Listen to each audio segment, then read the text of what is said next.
And so please describe to me what the aesthetic look is exactly. Well, like this guy here. Yeah.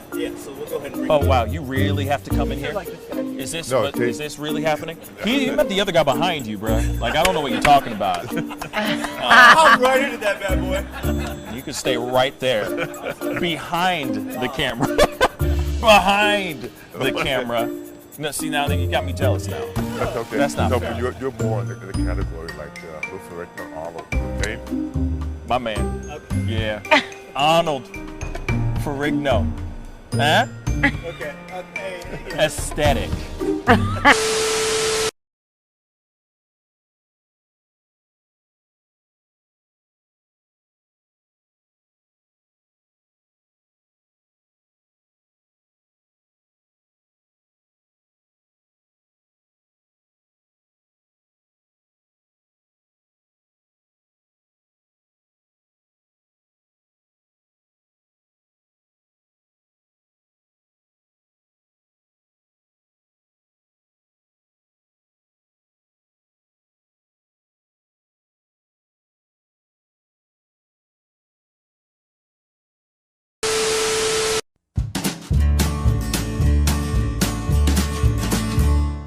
That's great, partner.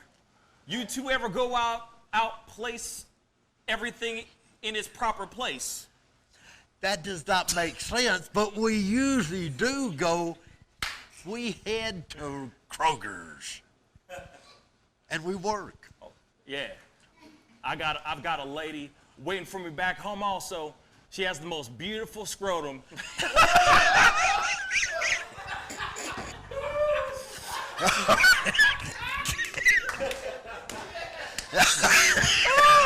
Oh, God. And when she sings, she sounds just like a puppy dog.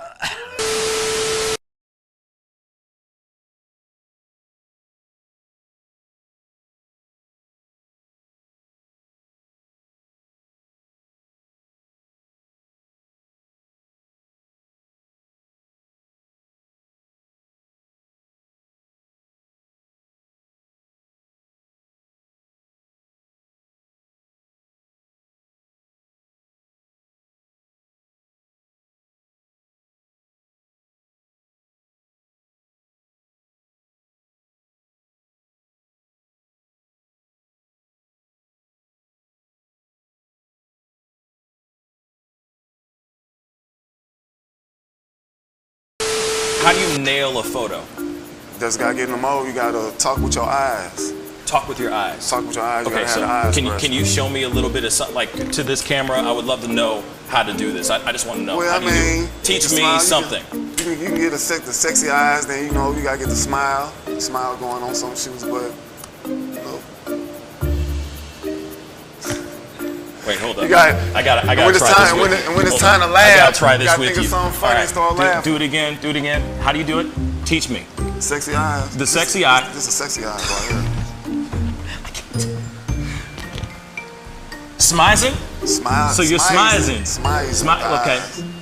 And then you gotta get the. No, I look like I need to take a poop or something.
Harsh words were like little toy guns. No sting, no hurt, no one, just a bang, bang.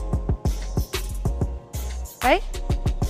Is that it? Yeah, it's something like that. Just a bang, Toy bang, guns. rolling off your tongue. Toy guns. It's no smoke, no Bang, bang. bullets. Water guns. All right.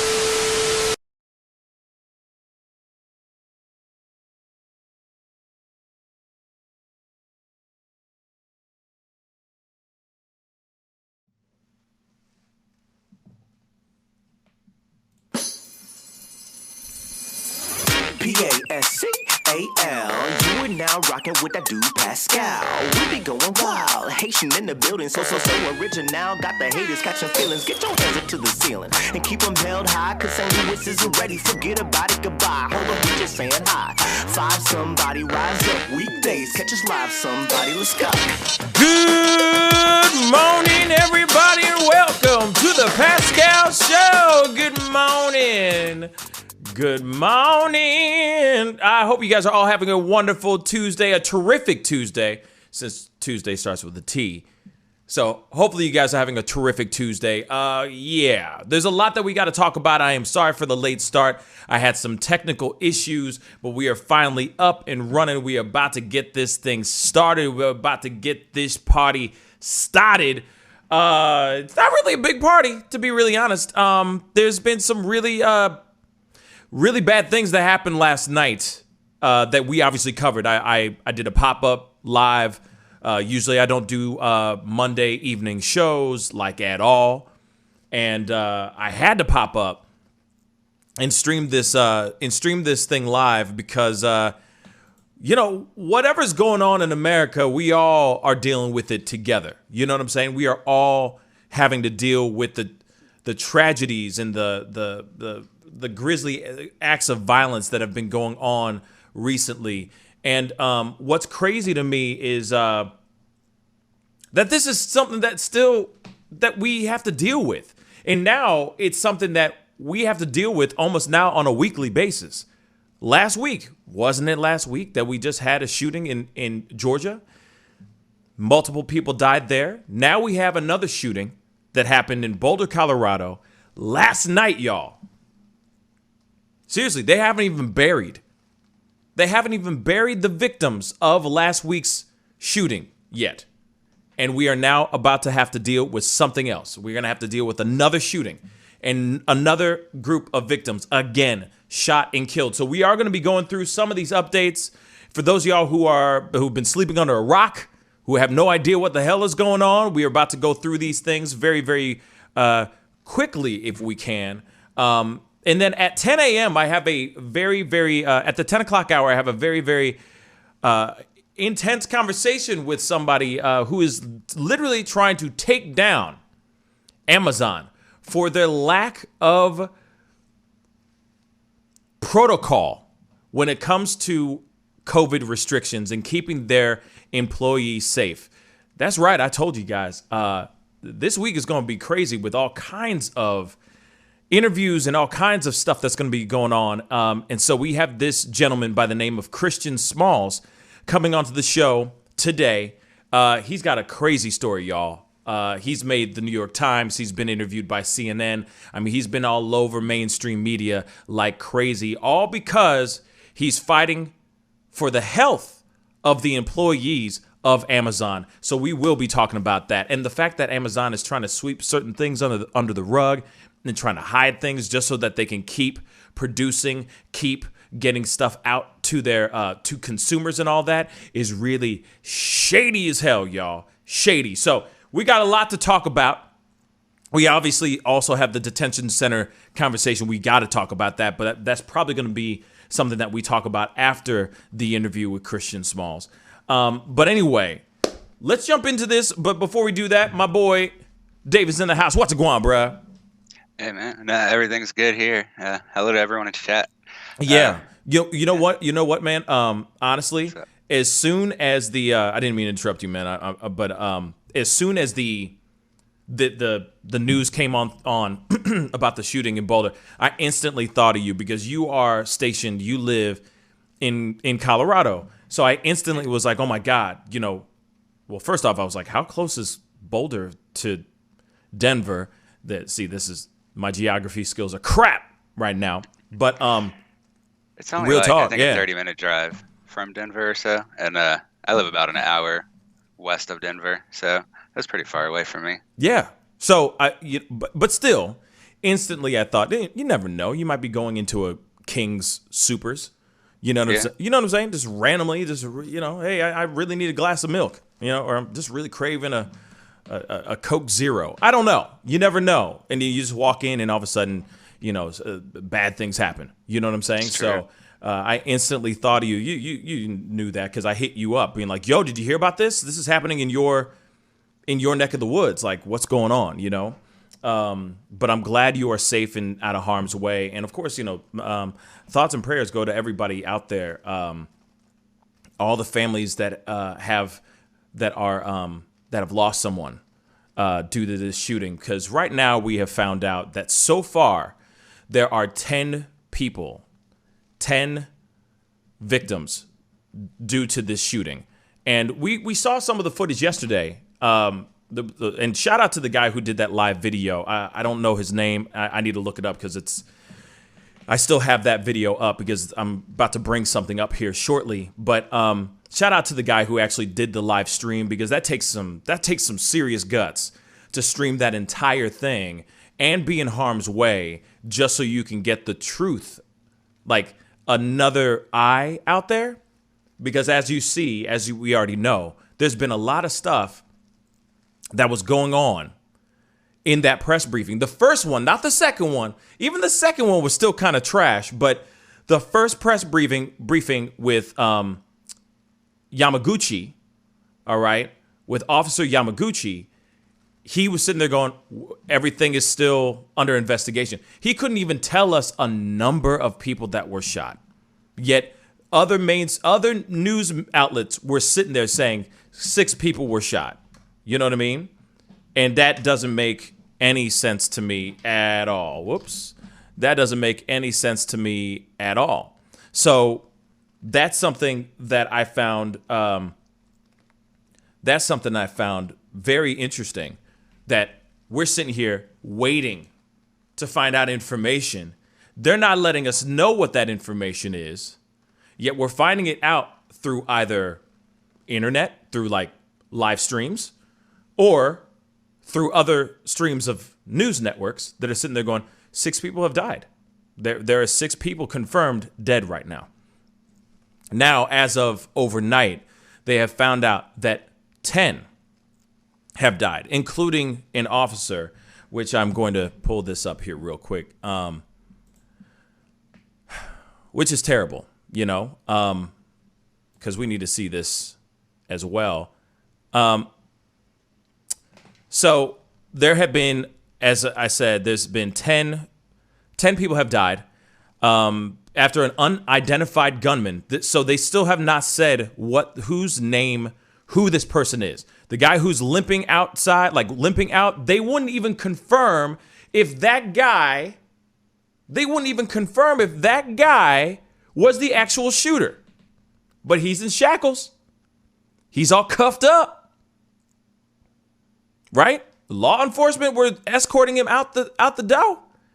Still in one piece, by the way. He was limping out of the place, okay? So still, they couldn't even confirm. Remember the guy, what's his face? Yamaguchi was saying the same thing. We can't confirm that. Everything's still under investigation. So they have a person of interest, which, from my understanding, the guy was in full tactical gear. They had to strip him of his clothes. That's why he walked out in his skivvies. Real talk. So, 10 people are dead after unidentified gunmen opened fire at a grocery store in Boulder, okay, on Monday. And he is, and as of yet, it has been unexplained why this attack happened, all right? So, the gunman is now in custody. Like I said, they still haven't said what his name is. So, I'm trying to find this, the name of this gentleman, the officer that was slain. But real quick, of course, survivors hid in food aisles and sheltered while trying to listen to which direction he was coming from and if he was reloading what they described as an AR-15 rifle. Police over radio scanners told each other to take headshots only for fear that he might have been wearing a tactical vest.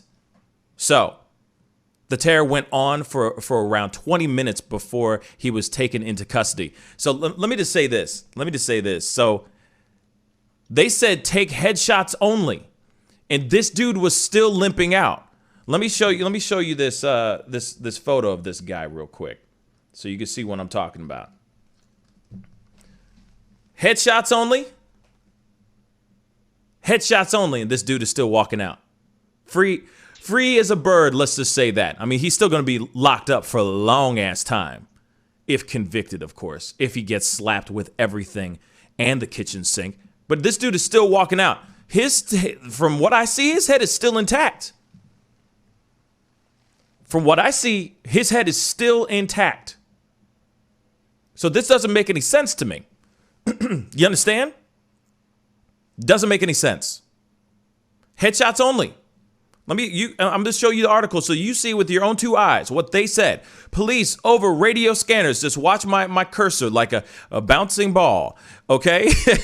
All together now. Okay? Told each other to take headshots only for fear he might be wearing what might have been a tactical vest. Headshots. Bruh's still alive, baby. He ain't dead. He ain't dead. Okay. So, as you see, he's walking, limping out. You can see all this stuff. This is terrible. So, right here is the officer that was slain during the shooting. He's one among the 10 people that were killed. His name is Officer Eric Talley. He was 51 years old. Let me just let you know this. He was 51 years old with 7 children, a family of 7, a father of 7, and he literally was trying to find another way out so that he wouldn't have such so he wouldn't be in such a violent, life-threatening career. He was trying to find another way, another avenue within the force so that he could still do what he does, but he wouldn't have to put his life on the line every single day. And he was one of the first cops to appear or to arrive at the scene of the crime or the scene of the shooting, this mass shooting, and he did his job. You know, he put his life on the line, and he is now no longer with us. So I have to say real quick and real shout out to the family of Officer Talley. I can only imagine what they're feeling right now. And I have to say to him, of course, thank you for your service and thank you for doing what you swore to do, which is to protect and serve, you know, because no matter what, an officer losing his life unjustifiably is wrong. This shooting shouldn't have happened, obviously, as we already know. But there's been a lot of other victims, of course, like Ricky Olds. She's 25 years old. She was shot and killed during this whole thing as well. I know that David has some pieces as well. I just wanted to throw this in. There are some things I want to deep dive into here really quick, but I'm going to throw it over to David. What you got, bruh? What you got? All right, so obviously this shooting was terrible. So there's been a lot of confusion over the numbers that they've been putting out. Some of that we got from Yamaguchi, but it does look like now that 10 people were killed. There still isn't a release from the police. This is mostly gathered by news reporters. So the police still haven't given a full report on what exactly happened there yet. But they know. I mean, they know this was the guy. There was rumors about there being a second person as well, which turned out to not be true. It was just this one guy. And but now they. But I don't mean to interrupt you, but that doesn't make any sense because this is the part I was going to go into. Because there's other shots, other pieces of footage showing other people getting arrested, people hiding in their cars. Now, I mean, those could have been people just hiding, just out of fear. That is a very good possibility. But I even showed it on the stream yesterday, showing cops actually surrounding a specific car, going, "Hey, stop hiding in your car, get out." Now that there very could be, it could very well be somebody who, you know what I'm saying, could be hiding, could have just been hiding out of fear, but it is still, it's still something that you know what I mean. You can't like avert your eyes from this. You can't just like turn away and just go, you know what I mean? I feel like there could possibly have been another person involved. That's what I think. I mean, that's my theory. You know what I'm saying? But I mean, continue your side. I just feel like there's got to be more than just one shooter. It just seems that scene where they all pulled up to this car and they were like, "Get out," you know, full on tactical everything. I mean, they're ready to blast that car to kingdom come, and it just seems weird to me. You know what I'm saying? But continue. I'm sorry, my brother. I didn't mean to interrupt. It was just something I found weird. Good. I kind of agree with you there that it seems like there's more going on than what we see, because even if it's just one guy with an AR-15, getting 10 kills is I would think would be pretty hard with everyone running away and getting out of the place. So it would kind of make sense for there to be a second person, because I mean, there's been a mass shooting every day for the past 6 days, and generally you see like 2 to 3 people killed, and like you get the larger number from wounded. And that's what we've seen over like the past 5 days is generally it's 1 to 3 kills and about like 8 people wounded. But this stands out because of the 10 kills. That's that's higher than anything else that's happened this year. And it's a pretty exceptional number as far as mass shootings go. Mm-hmm. Especially in a place like a supermarket or a grocery store that has all the emergency exits. It does seem strange that he was able to shoot so many people from inside of the building. I mean, it could be that he was just really good at what he was doing, I guess, but I think it is possible that there was someone helping him, or that maybe someone like blocked the entrances, or he did it himself so no one could get out. I don't know, but the amount of fatalities he got is highly unusual for one mass shooter to pull off. I feel like it's just like I just feel like he may have been the single shooter, but that maybe that there was somebody outside keeping an eye out on things going on outside. You know what I mean? Just I don't know. It just seems, I feel like there was only one physical active shooter, but I feel like there was somebody else that was there, possibly that possibly may have driven him up there. Dropped him off. Yeah, like a spotter even. Yeah, like a spotter. Yeah, like a spotter. Just keeping an eye out, or a getaway driver. Ryan James just said it right there. A getaway driver, thank you so much. You know what I mean? And welcome to the show, everybody. Good morning. Sorry, we just dived right in real quick. But yeah, you see what I'm saying? Like, it just seems weird, you know? It just seems weird. But then again, he could have done this solo dolo. You know what I'm saying? That he really could have done that. Solo, mother-loving dolo.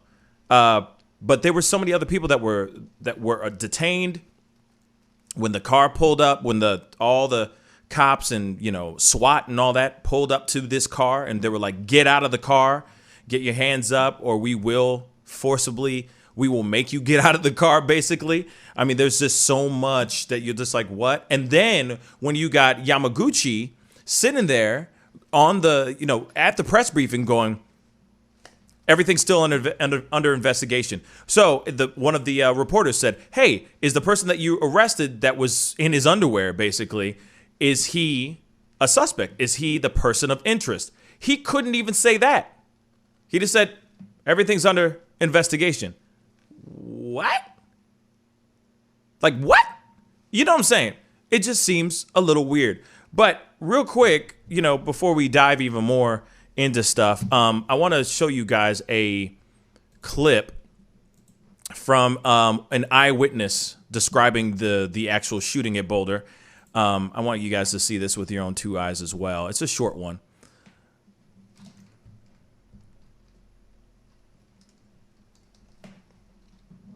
We were at the checkout, and shots just started going off, and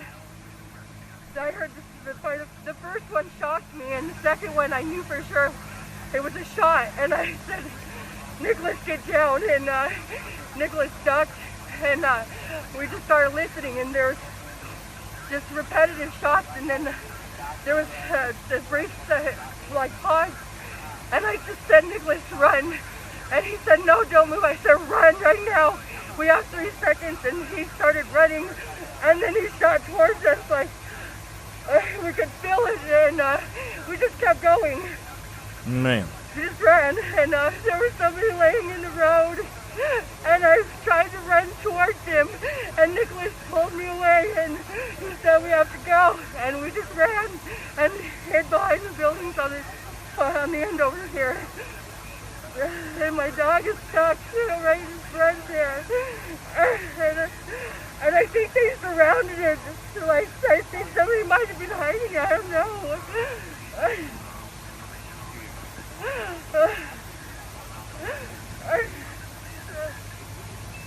My dog's okay. You know, obviously, it's hard to make out what she's saying. But you could I'm just trying to show you the devastation and I feel like what she was going through, what we're seeing is extremely visceral. I mean, it's just insane to think that you're just minding your own business, getting eggs and bread kind of thing. And all of a sudden, something like this starts popping off like this. You know what I'm saying? It's terrible. It's absolutely terrible, and everybody, I'm thinking even herself is probably sitting there going, "Why is this even happening? Why did this happen? Why is this person going and it is doing that? You know what I'm saying? Why is this person going out of their way to go into a grocery store, of all things, and shoot up people?"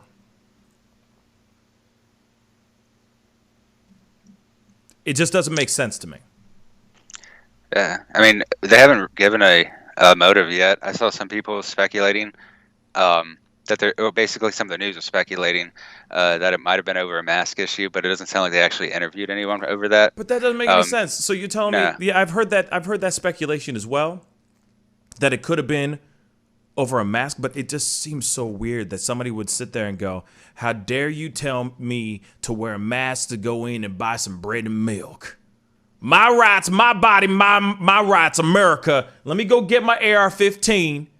Let me get all suited and booted with all this tactical gear, and I'm going to shoot up all these people." That doesn't, I don't get it. That's insane. But then again, we've seen people fight each other, get into fisticuffs over wearing a mask. So I guess it ain't that crazy, I guess, right? I guess not.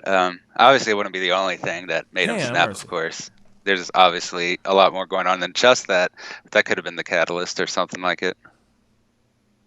I mean, this guy, he had, I don't know. No, he just came had a in with bad tactical gear. He had weapons. So I'm not even sure if this was a emotional spur of the moment thing, unless he was just like a survival nut or something, because he already had all that gear. So I would think that this wasn't an act of emotion. He already had a plan to some degree because he had all those magazines. He had the ammo. I wouldn't even be surprised if the reason he didn't have all his magazines full just because he couldn't find enough ammo to buy anymore, and that's when he decided to go at it, because it is really hard to find a lot of ammo right now.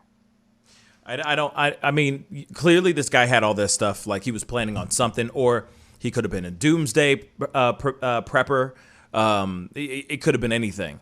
I know that during COVID time, there was a lot of people that were buying up a lot of ammunition and ammo and weaponry, artillery and all that too, because they were expecting chaos. They were thinking anarchy and absolute pandemonium on top of a pandemic was going to be sweeping the nation, and that we're going to all live and die by our weapons. You know what I mean?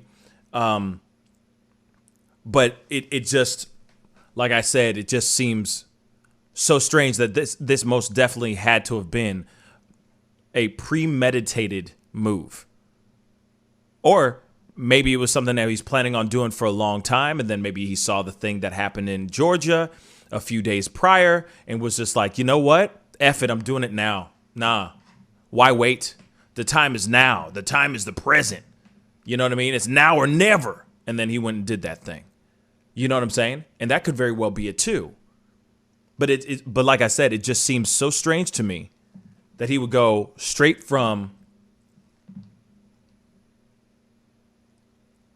after all these innocent people because of wearing a mask. But like I said, you know, or he was just having a bad day. You had a bad day. Like he just had a bad day. You know what I mean? He just had a bad day. You know? All the things that he was going for. All the things that he wanted. You know what I mean? All those things. All those things that he was aiming for. Just had a bad day. I wouldn't be surprised if he's like a literal terrorist. He did it for some sort of message that he's going to push out later.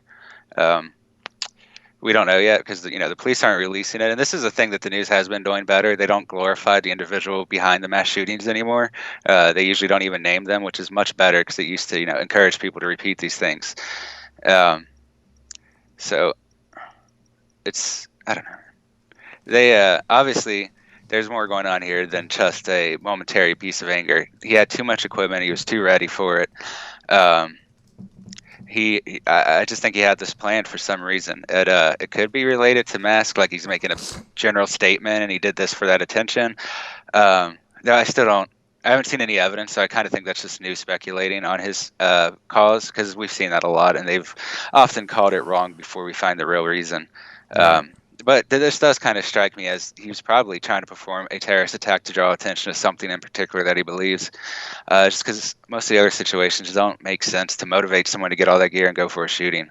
I mean, it could just be he had other issues going on, like, I don't know, maybe there's some sort of private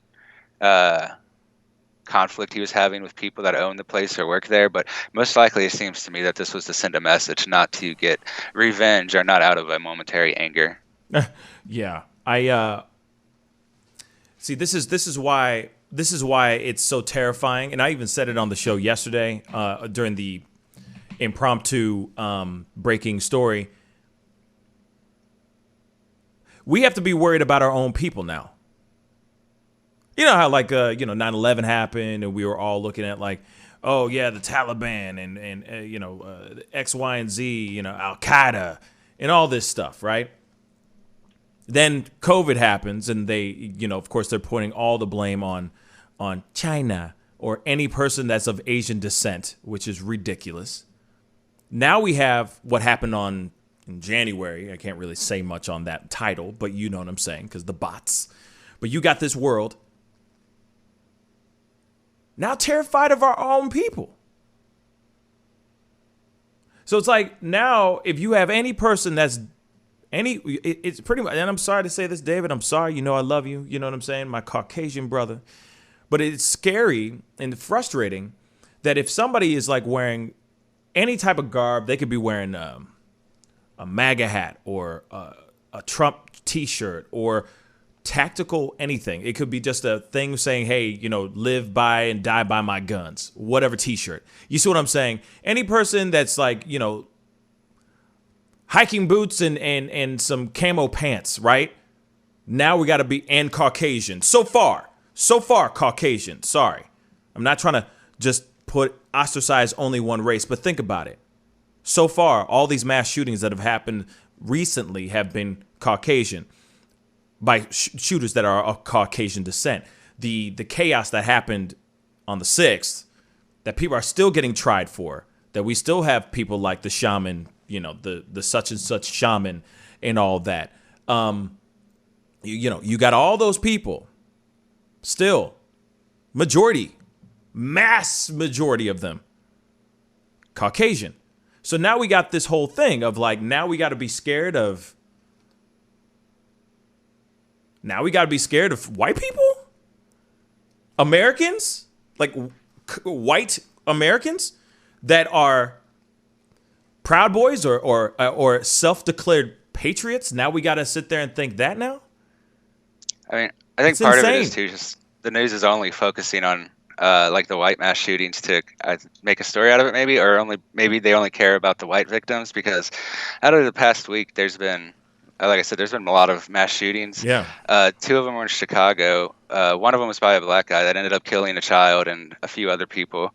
The news doesn't care if someone goes on a mass shooting and kills a bunch of black people, really. They only seem to care if most of the target is white. And I think that's why this one is getting more attention. It's not necessarily because of the criminal. It's because of the victims. And so it makes it more sympathetic to people, as far as the news is concerned, to focus on that. Because there is, I mean, like I said, there's been almost a mass shooting every day this month. There's been over 100 or over 90 people killed from mass shootings, and the news has only reported on 3 of them this year. Mm-hmm. Like I said, there was one yesterday, the same time as the shooting at the King Super in Chicago, where 2 to 3 people were killed and I think 8 injured. All the victims were black, so it didn't make it in the news, I guess. I mean, this is just the year we've had. I think there's been a total of 60 mass shootings with 80 deaths and over 120 injured this year. And that's pretty absurd. That's far more than we've had in any of the previous years.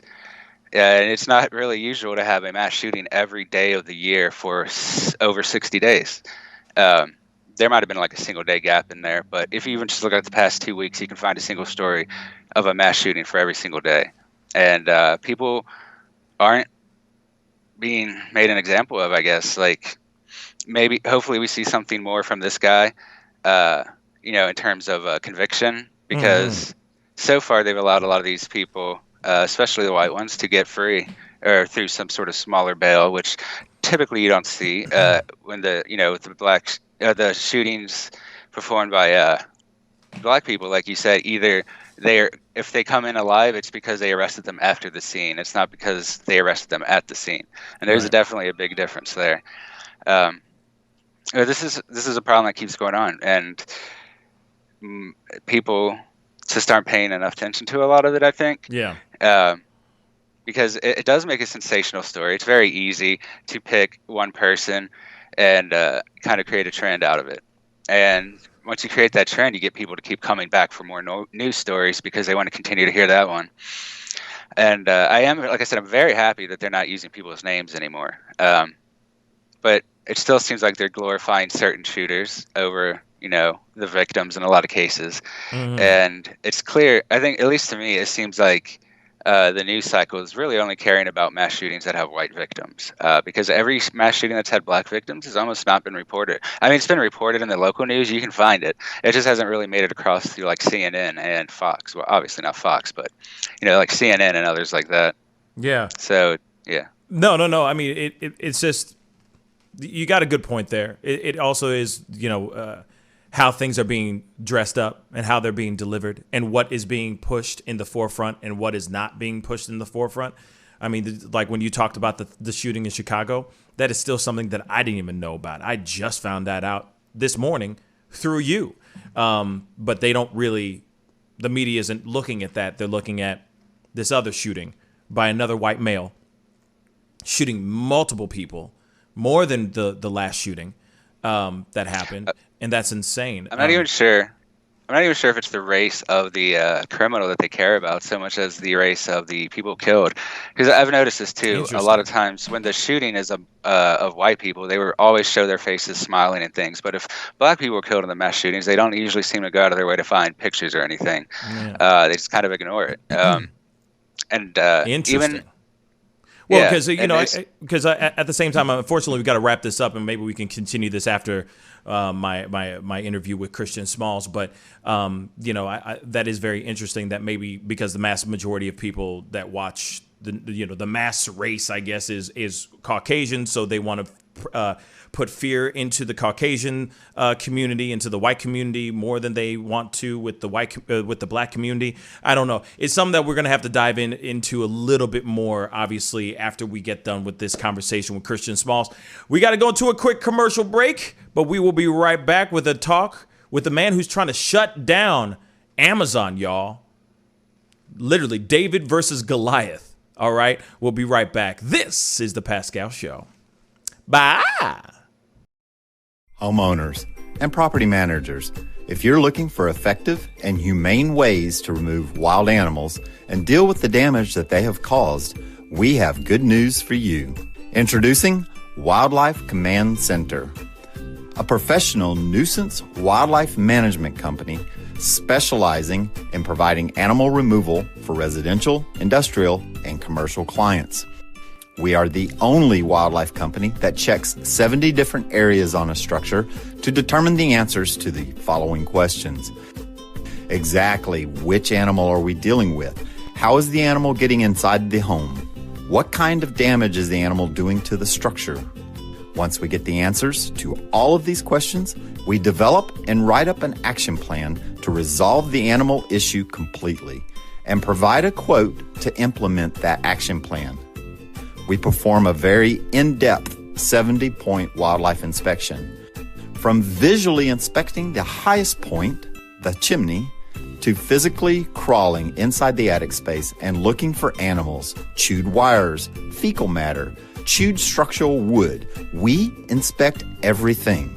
Our inspection process covers all of the following 70 points: animal-proof chimney cap, roof ridge vents, roof to soffit junctions, dormer fascia, attic gable vents, gutter lines, fascia trim, garage door, utility penetrations, water, gas, electric, and cable, bathroom vents, attic roof ridge vents, attic electrical, wiring, junctions, boxes, and lighting, concrete decks, additions, wooden crawl spaces, basement plumbing, penetrations, ceiling, floor, and wall.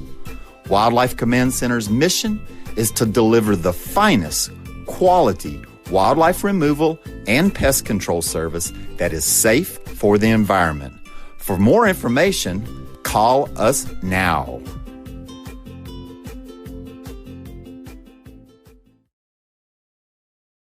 Peace and wellness for the holidays. Don't cancel them. Prepare STL. Decorate. Make it as normal as you can, but slow the spread of COVID. Wear a mask. Wash your hands. Watch your distance. Prepare STL, helping St. Louisans of color prepare and prevail.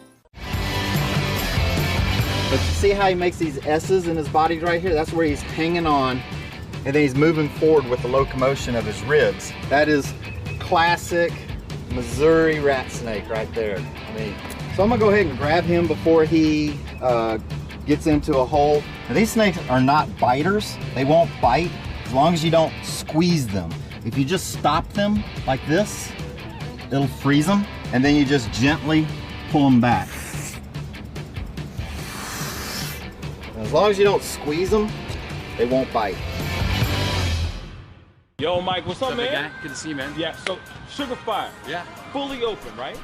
Yeah, we're pretty much open. So you can't sit inside yet. Monday you can sit inside a little bit. We'll have 25% of the tables inside, and then we're letting it rip outside. So I know that there's a lot of people really concerned about staying safe and all that. No, so what are you guys doing in regards to that? Well, we have extra people to clean and rub everything down all the time. Everybody inside's wearing masks. And we have those little stickers on the ground so everyone can stay 6 feet apart. Right on. The tables are all spaced out, inside and outside. Sugar Fire, open in full effect right now. They're staying healthy, they're staying clean. Go get you a rack of ribs. Sugar Fire, open right now. Thanks.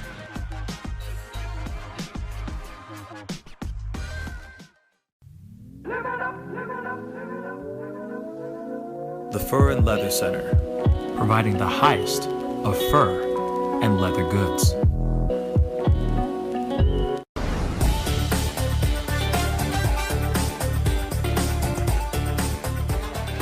I'm sorry, I can't make this interview boring because this man is too exciting as a host. And I'm truly saying this, and if y'all can't do this, me and this man here is going to leave and go somewhere else where we can get some love. I want everyone in the building to say, I love Pascal on the count of 3. 1, 2, 3. Wow.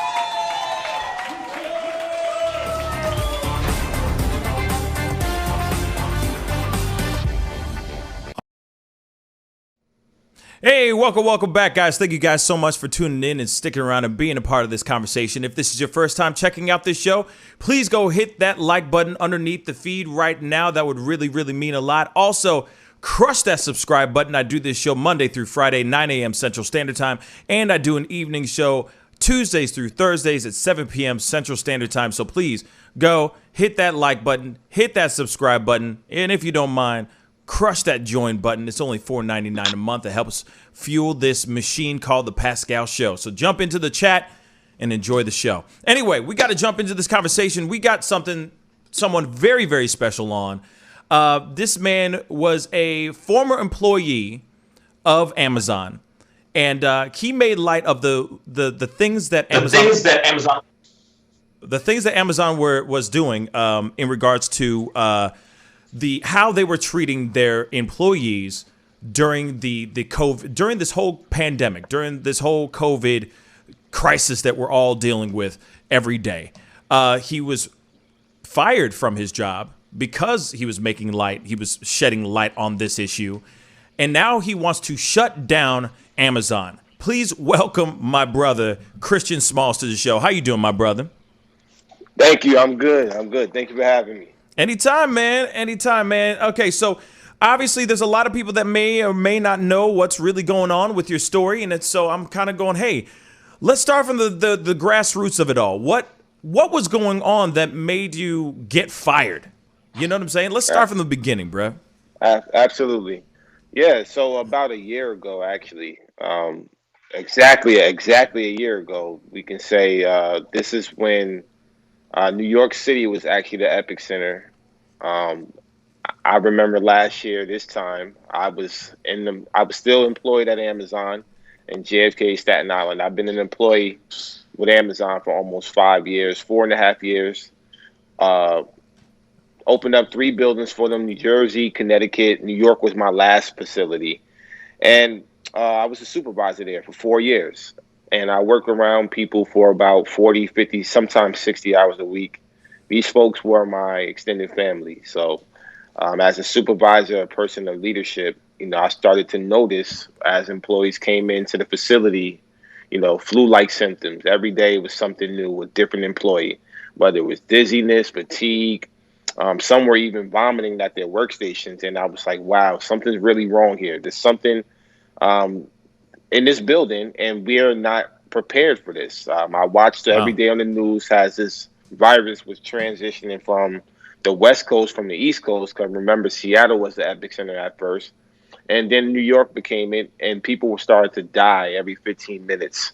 And I just remember we had no facial masks, no PPE, no safety guidelines, no rules of enforcement, and definitely no social distancing at the time. And I tried to go through the proper channels at first. I went to my HR saying, hey, look, what are we doing to prepare or protect ourselves from this virus? And at the time, Amazon was only offering, you could stay home with no pay. If you feel like you're not safe, you can stay home with no pay. I said, okay, cool. But, how can I come home as a supervisor and lay my hand on my pillow and not worry about my coworkers and my employees that's in my department, or even in the entire facility? I couldn't do that. I couldn't be complacent about it. So it wasn't really an option for me. That's when I decided to start taking further action behind the scenes. Yeah. I started sending out emails to the governor, emails to the mayor, emails to the media, trying to draw some attention, like you mentioned, shed some light on this situation. Right. But at the time, I got no response. Nothing. Nothing. Yeah, nothing in return. And real quick, before we dive into that, the next part of the story, I also heard that there was like mistreatment regardless of employees at specific at particular Amazon locations. Like I heard stories like somebody just commented a second ago, Panda Loco just commented he heard stories of people having to urinate in bottles just so that they could stay in their station to keep working. Is that stuff true? Did you ever see that with your own 2 eyes?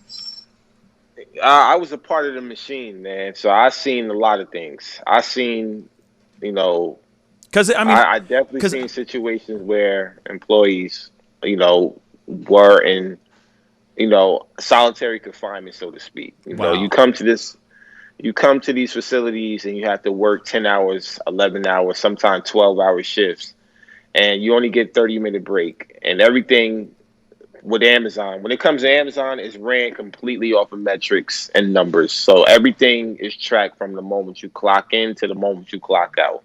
And as a supervisor, I was the one that had to track most of my employees. I had to know what their every move was, know what their last scan was on their items, know what station they're at, know when they're going to the restroom, when they're not going to the restroom.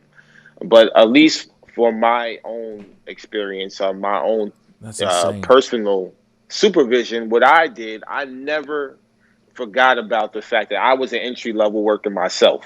So I knew what workers were going through, and I never was the one to enforce any type of retaliation or repercussion because of the fact that people need to go to the restroom, people need to take a break. You're a human being with a soul, and you realize that everybody else has a soul too. And if they need to pee, they need to go pee. You know what I mean? You're treating them like civilized human beings, which makes sense. Because I've heard this story like going around like crazy. You know what I'm saying? I've been hearing like, especially during the holidays, because obviously the holidays are just absolute craziness, right? It's a total cluster F. Oh yeah. Right? Oh yeah. And so you got people that are just, I hear these stories of guys who literally would have to stand there, go into like basically stand in their spot, turn around and just pee in a Gatorade bottle just so that they can get through the rest of their work day.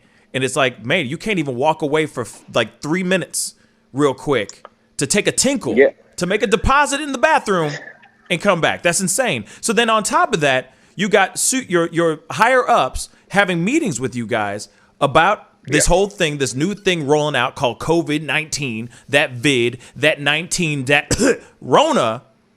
And what are they telling you to do? It's what they didn't tell me to do, which was don't tell anybody. On March 24th, like I said, a year ago to the day, I had a meeting with my supervisors, my higher ups This was after I sent home one of my colleagues because she was sick on that same day. 2 hours later, that's when we had this meeting. We had this meeting every day, by the way. And in that meeting, that's when they told us about the first case in our building that happened 2 weeks prior. So I was like, wow, somebody was already here. We were already exposed. And when I mean exposed, we were having parties in mid-March. Literally parties, popcorn machine, DJ, and everything in the middle of a pandemic with no facial mask, nothing to protect ourselves. Wait, you were having these parties, popcorn, all that. Oh yeah. Where? Where? At the building, at work. We had huge parties in the middle of March. We had, once again, there was no social distancing. There was nothing. It was absolutely no protection. And in this meeting on March 24th, that's when I learned about a case that happened on March 11th. So already 2 weeks, some days went by, and we're being told as supervisors not to tell any of the employees anything because they don't want to cause a panic. Exact words. They don't want to cause a panic. They want to keep business as usual. And I said, wow, this is my last time working for Amazon right here. Facts. After that meeting, I pretty much, after me telling them like, hey, are we closing the building down? And everybody looked around like, no, we're not doing that. I said, okay, I see what I'm dealing with. It's time for me to take my stance now. So that's when I left the building, went home, resent out all those emails, to the media. And I finally got a hit with the New York Post that they will publish an article about what I'm trying to do. And I honestly didn't really know what I was trying to do at the time. I was just saying, you know what can really draw some attention? You know what? Let's do a protest. Let's do a walkout on the following Monday. So now that I got a hit with the New York Post, what I had to do was actually organize the workers now. I had to reverse the process and start organizing workers. So what I did, I returned back to the building after texting my supervisor saying, hey, look, I'm not going to be working this week. You're going to have to replace me. I sat in the cafeteria with my colleague, my brother that I ride to work with every single day. He's all. We sat in the cafeteria for 10 hours a day, off the clock, on our own free will, telling the workers the truth, telling them that they possibly been exposed to the virus already.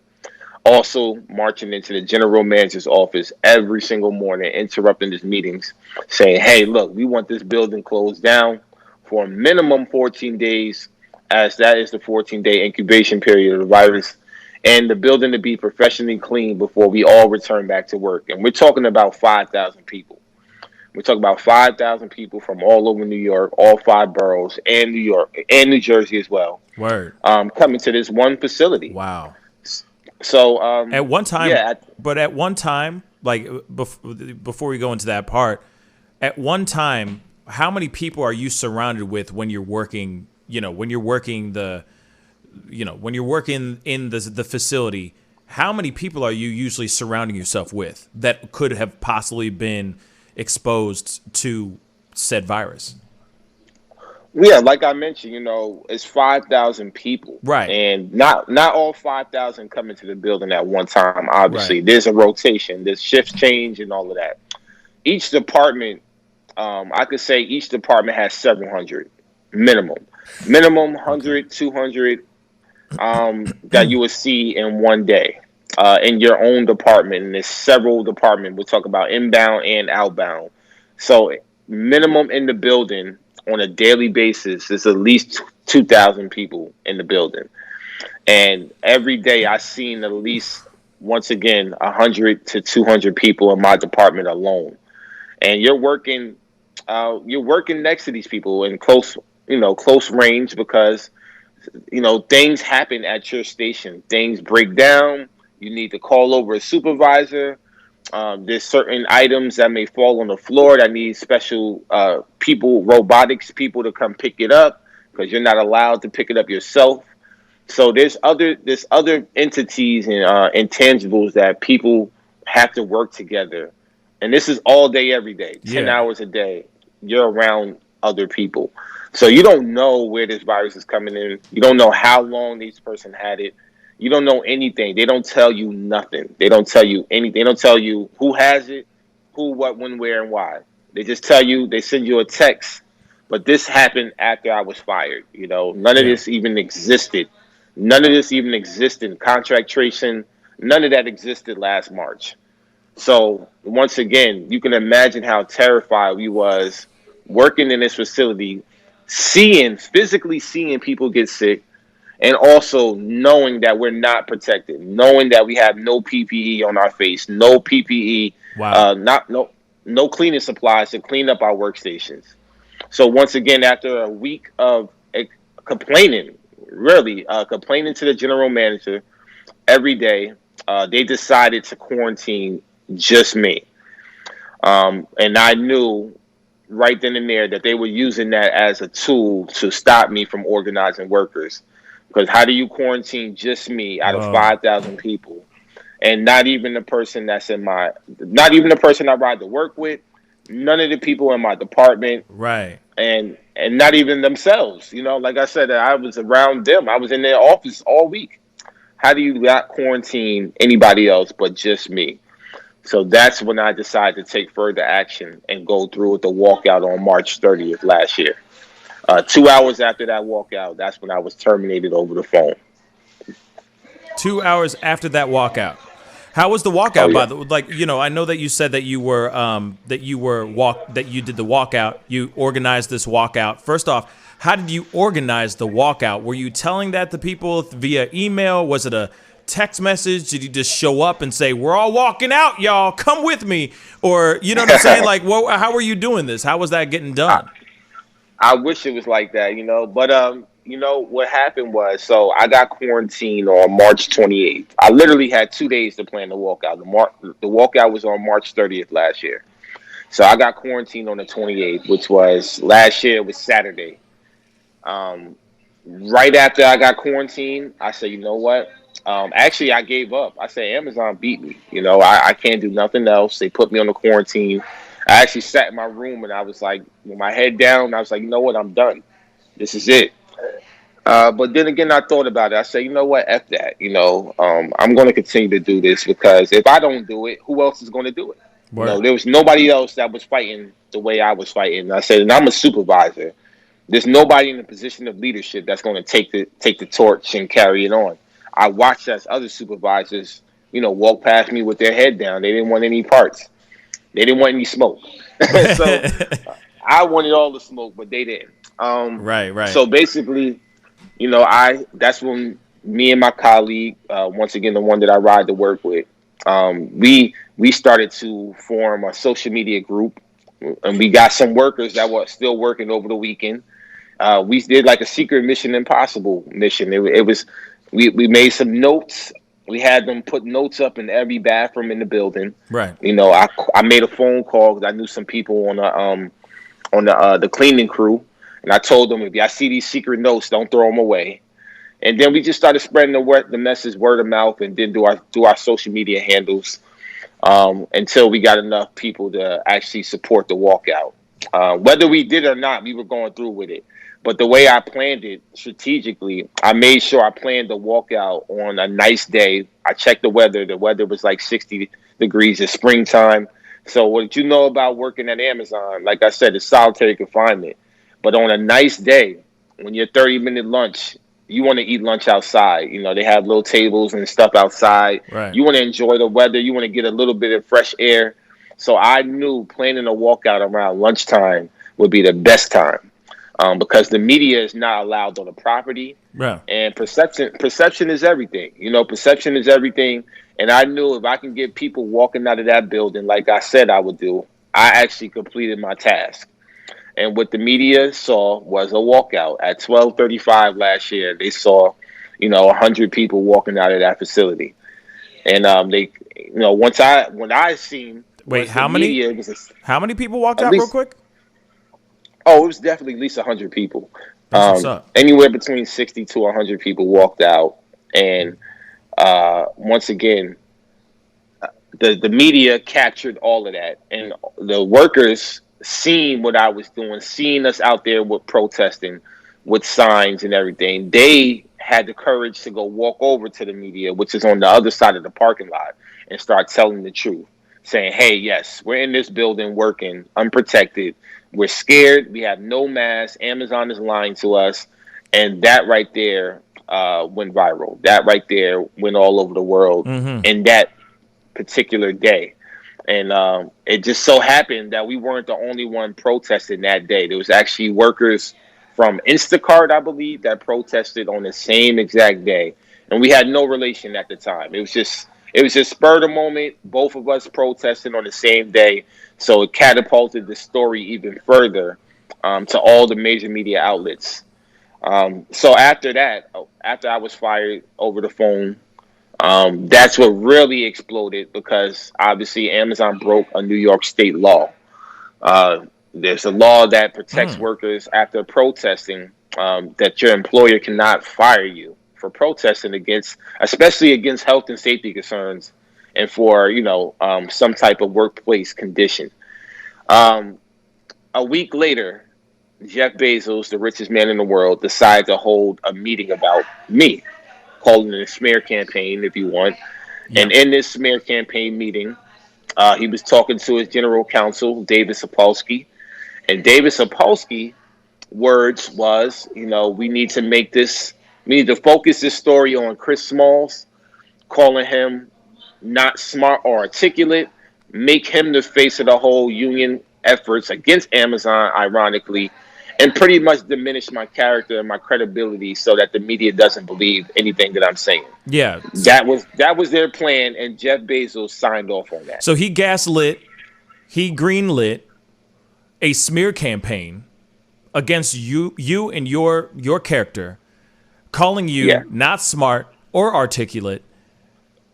How do you feel about that, man? How do you feel about that? Jeff Bezos, the people higher ups, heard about you and were willing to go out of their way to tarnish your name and call you not smart or articulate.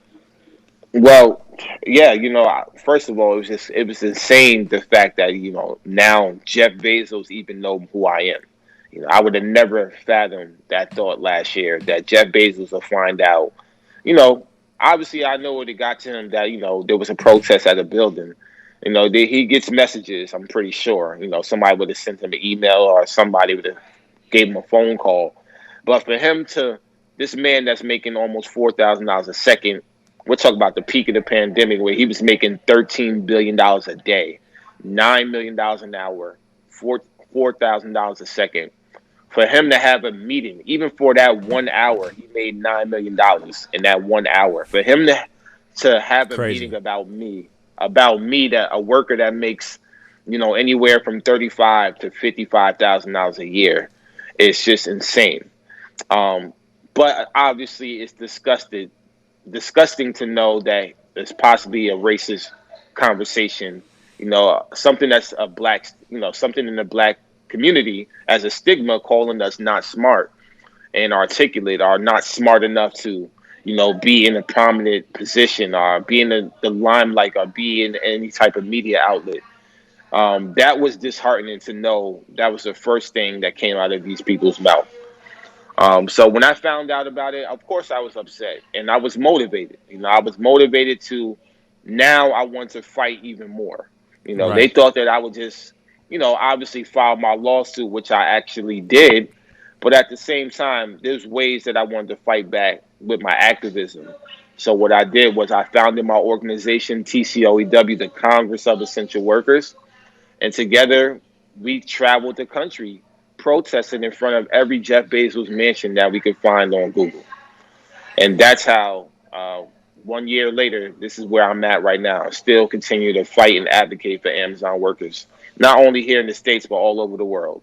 And I got to say, you keep fighting that good fight, man. I mean, what you're doing is you're helping saving lives. You know what I'm saying? And, I give you mad props for somebody who, you could have taken the other a different road. You decided to take the high road. You took the road less traveled, which is taking the righteous path and letting people know what's going on, even before you were fired. I'm saying beforehand. Right. When you found out that information, you said, "Hey, no, F that. I'm telling everybody about this pandemic and that somebody was sick with this thing and people are dying from this. You got people that are." You got loved ones to worry about that could possibly, those employees could possibly go and give that virus to their children, to their elders. You know what I mean? So I give you mad props for stepping forward and actually doing what you needed to do. You know what I mean? Which is the right thing. Thank you. But now I understand that, was Amazon keeping an eye on you? Watching your every move type of thing? Tell me a little bit about this, because I'm hearing they've been, I don't know, stalking you, I guess, in a way. What's the story all about, man? Come on now, speak on it. Yeah. I had a hell of a year. After the story broke in about the leak memo and the conversation, now I'm taking legal action. I have a lawyer, one of the most powerful lawyers in the country. Her name is C.K. Hoffler. She's actually the president of the NBA, the National Bar Association. She has over 75,000 lawyers underneath her belt right now, and strong black woman.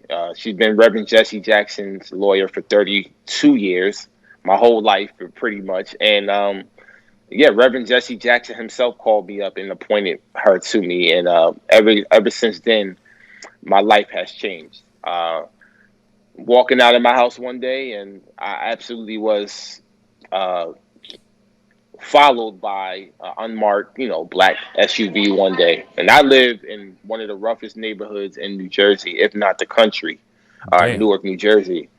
And I know everybody on my block. And for me to walk out my house and see a black Suburban, one of them CIA trucks, presidential trucks, with no license plates, that's when I knew, things was real. So I said, okay, they're following me. And that was the first thing. And then after, every demonstration I do, every protest I do, Jeff Bezos definitely pay pretty well for these policing our security, our even Secret Service when we was in Washington D.C. to make sure we're surrounded. You know what I mean? They pull up in all types of motorcades with their zip ties ready to make arrests with the paddy wagon ready to take us away. But they usually, it's more of an intimidation tactic. They don't really do anything. And a lot of the officers that show up, they honestly, they say the same thing. They really congratulate me for doing what I'm doing. Because, Right. at the end of the day, they're on the front lines too.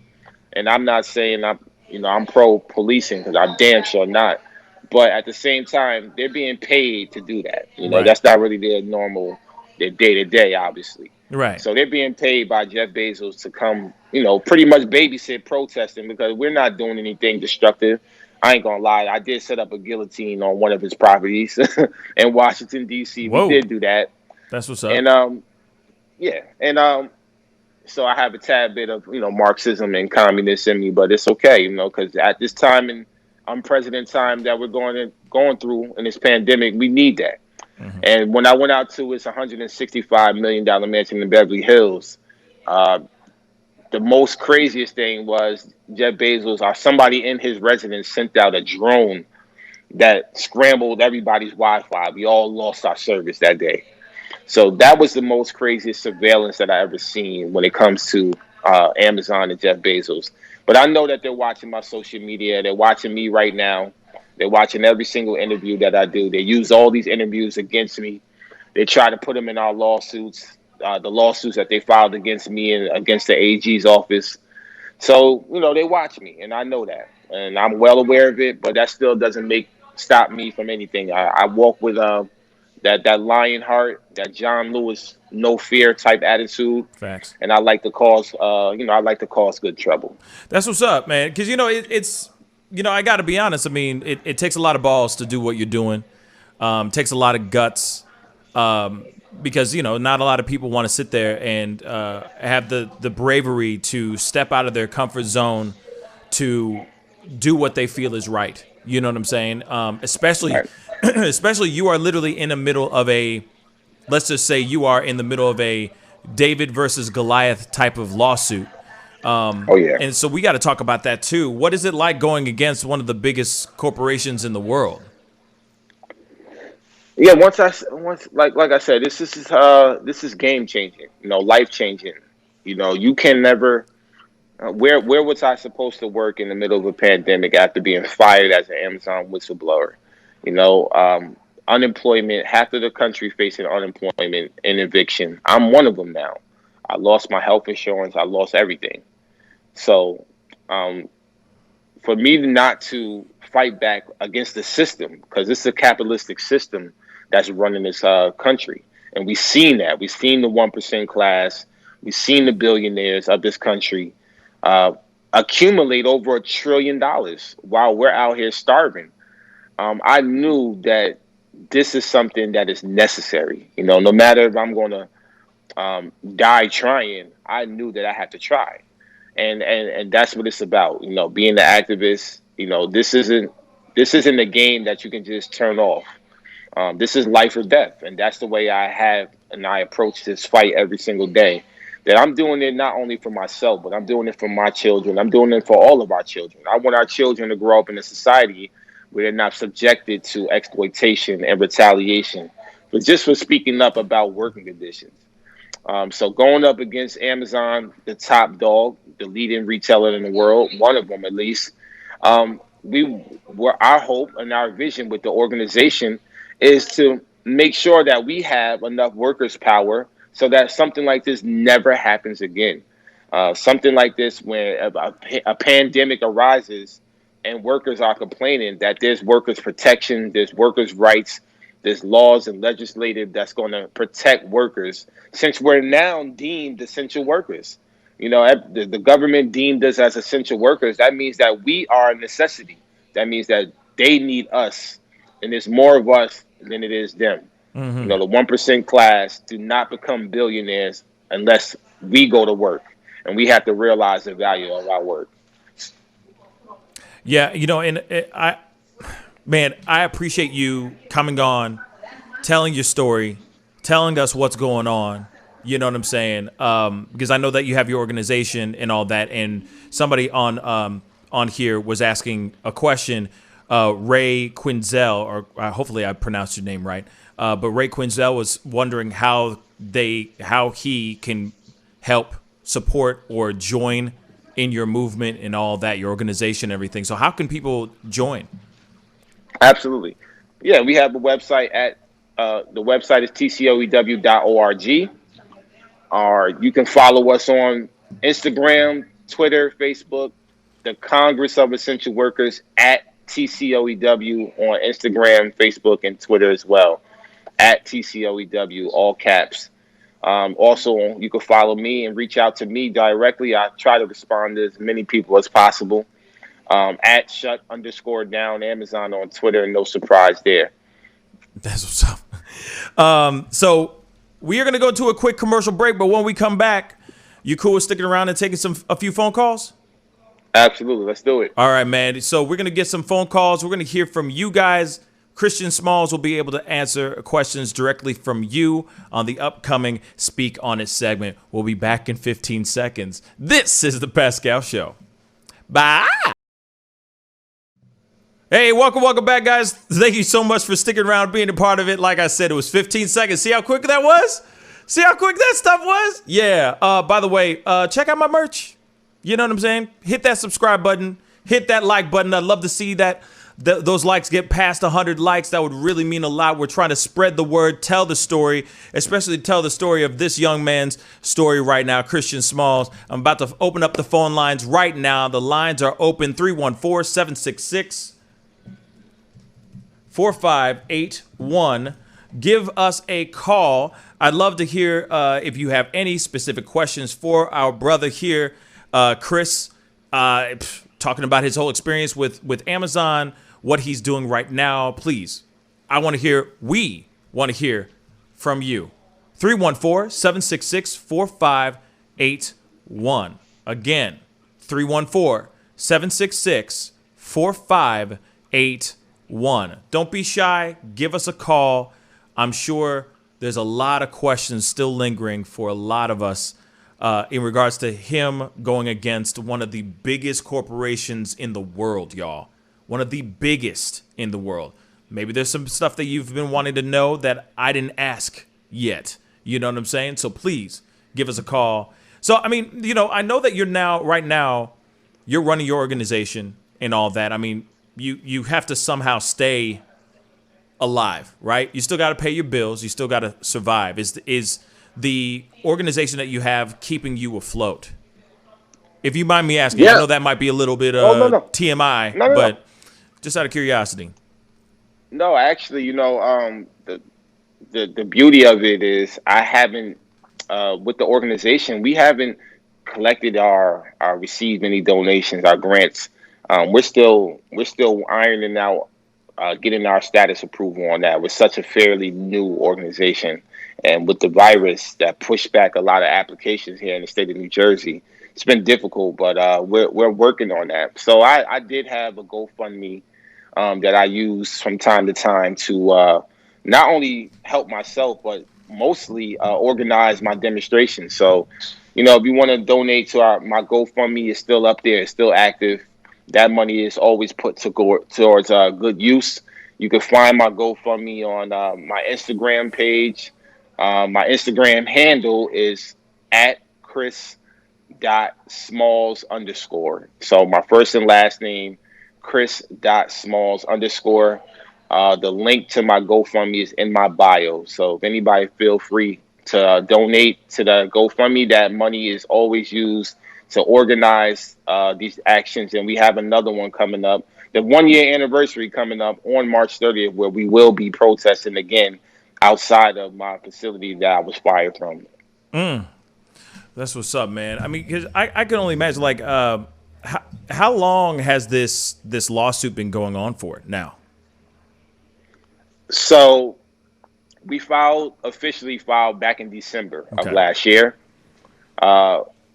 And the New York Attorney General's office, Letitia James, shout out to Letitia James, she filed the lawsuit just a few weeks ago, after Amazon filed the lawsuit first. They tried to sue her, and I was a part of that lawsuit as well, pretty much trying to get our case thrown out or dismissed. So she countersued them just a few weeks ago. That story just broke. And yeah, we're still in the beginning stages of this lawsuit right now as we speak. Man, you know, I commend you for it, man. Like, real talk, I commend you for it because I can only imagine how, like as you said, it's an uphill battle.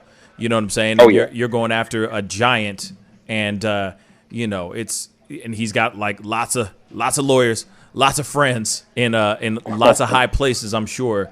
So it can only get crazy. I just saw that somebody tried to call, but then I don't know what happened. They lost a connection or whatever. But try us again. Give us a call again. 314-766-4581. Don't be shy.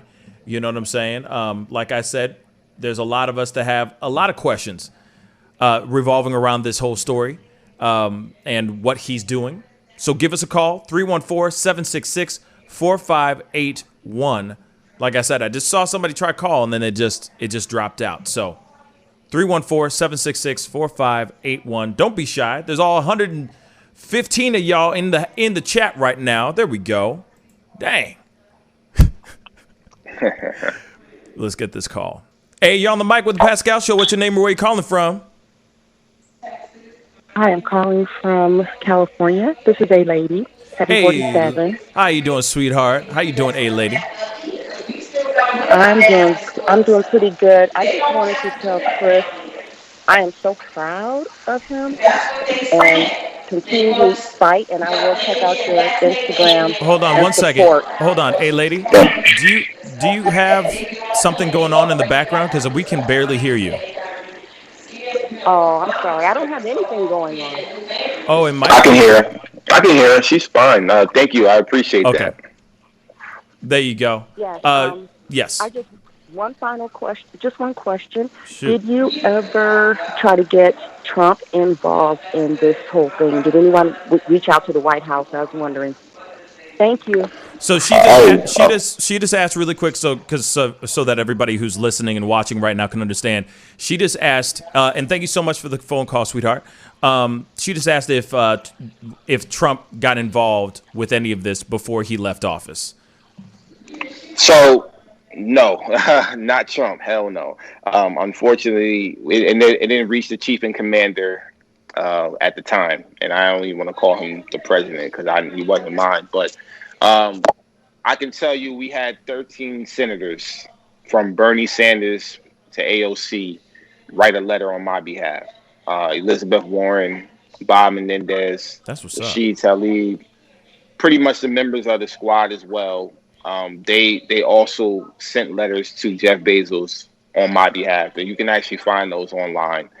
Last year, about 13 of them wrote a letter to Jeff Bezos asking for my reinstatement. So they said that they agreed that I was wrongfully terminated, and they sent a demand letter to Jeff Bezos to rehire me and give me my job back. Obviously, that didn't work because demand letters only go but so far. It's not really like, they can do anything besides that. They can do a lot. They can put some laws in place. But it was good to see that politicians, especially somebody like Bernie Sanders and AOC, was backing my story up and helping me get it out there. That's what's up, man. And that's crazy that Bernie Sanders, AOC went out of their way to write letters to Jeff Bezos, and that didn't even do anything. You know what I mean? That didn't even nudge. You know what I mean? Didn't even nudge this rock that you're trying to push up the hill. And I mean, would you even want that job back? I mean, after all this, would you even want to get rehired? Real talk. No, I mean, I obviously wouldn't want to be rehired to work, but I want to be rehired to resign. So that blemish of being terminated will be off my work history. Right. And the fact that I can walk out of that building with my head up, even though I did anyway, and I walked out on my own terms. It's just the fact that they admitting to their wrongdoing. That's the victory for me. That Amazon is wrong, We all know that they're wrong, but they refuse to admit that, lying to the media, saying that I violated a policy that didn't even exist, and pretty much retaliating against not only myself but others. They fired several different people throughout the course of the pandemic. So for us to have this victory under our belt, that would be beneficial and substantial, more so than anything. Yeah.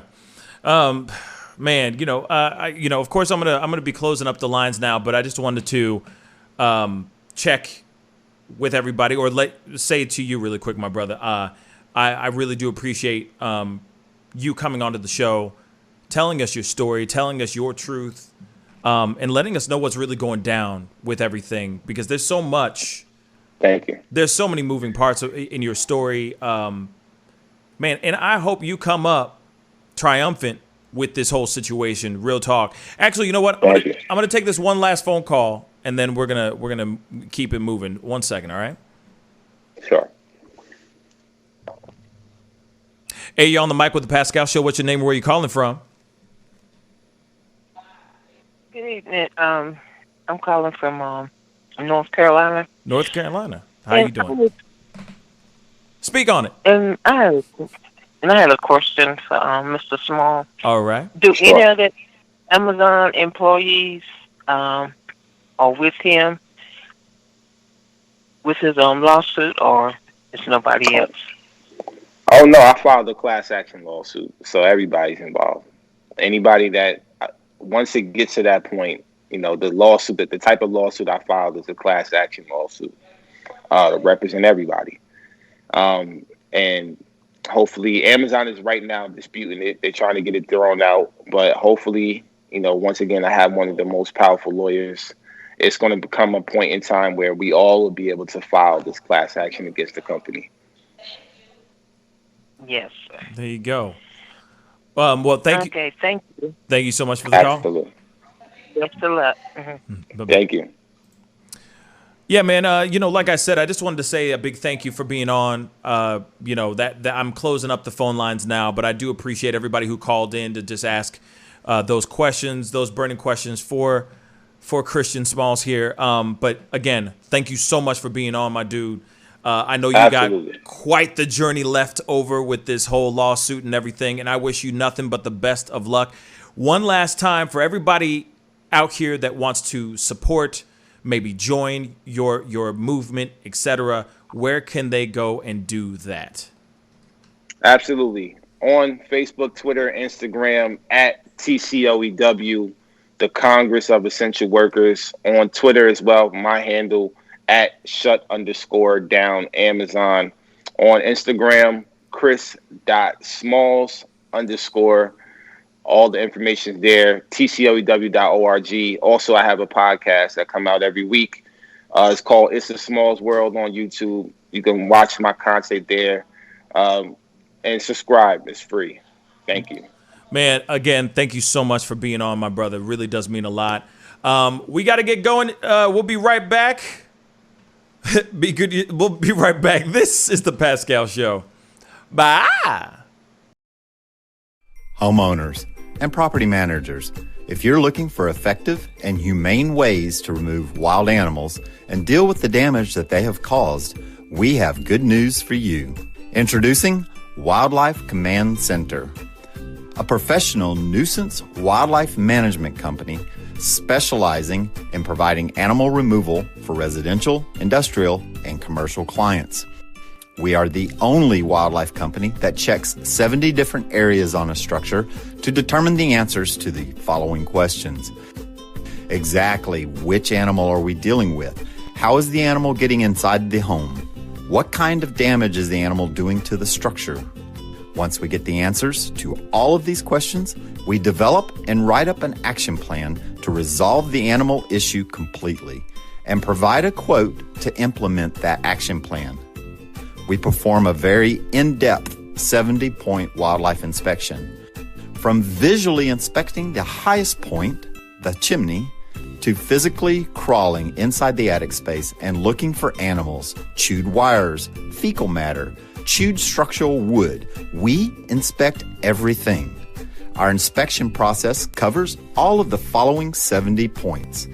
animal-proof chimney cap, roof ridge vents, roof to soffit junctions, dormer fascia, attic gable vents, gutter lines, fascia trim, garage door, utility penetrations, water, gas, electric, and cable, bathroom vents, attic roof ridge vents, attic electrical, wiring, junctions, boxes, and lighting, concrete decks, additions, wooden crawl spaces, basement plumbing, penetrations, ceiling, floor, and wall.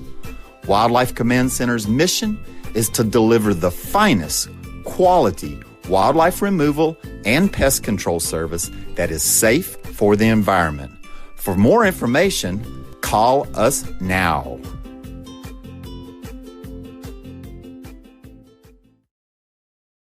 Love, peace, and wellness for the holidays. Don't cancel them. Prepare, STL. Decorate. Make it as normal as you can, but slow the spread of COVID.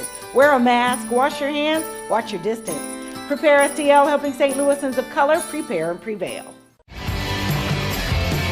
But you see how he makes these S's in his body right here? That's where he's hanging on, and then he's moving forward with the locomotion of his ribs. That is classic Missouri rat snake right there. So I'm gonna go ahead and grab him before he gets into a hole. Now, these snakes are not biters. They won't bite as long as you don't squeeze them.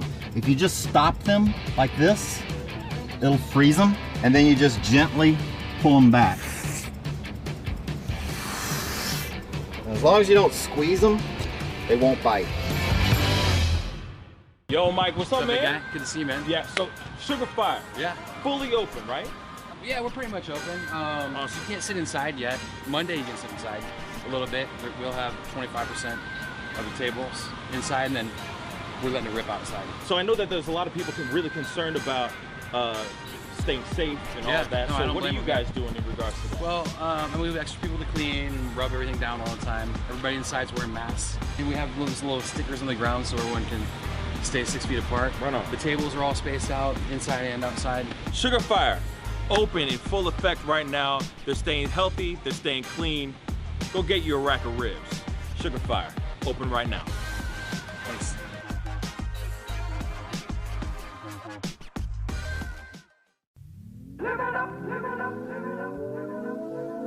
The Fur and Leather Center, providing the highest of fur and leather goods.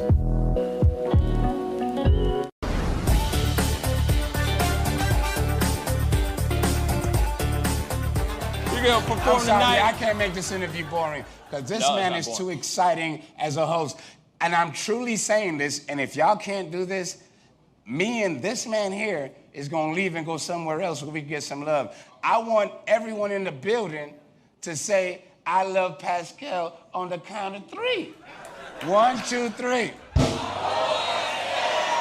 Wow.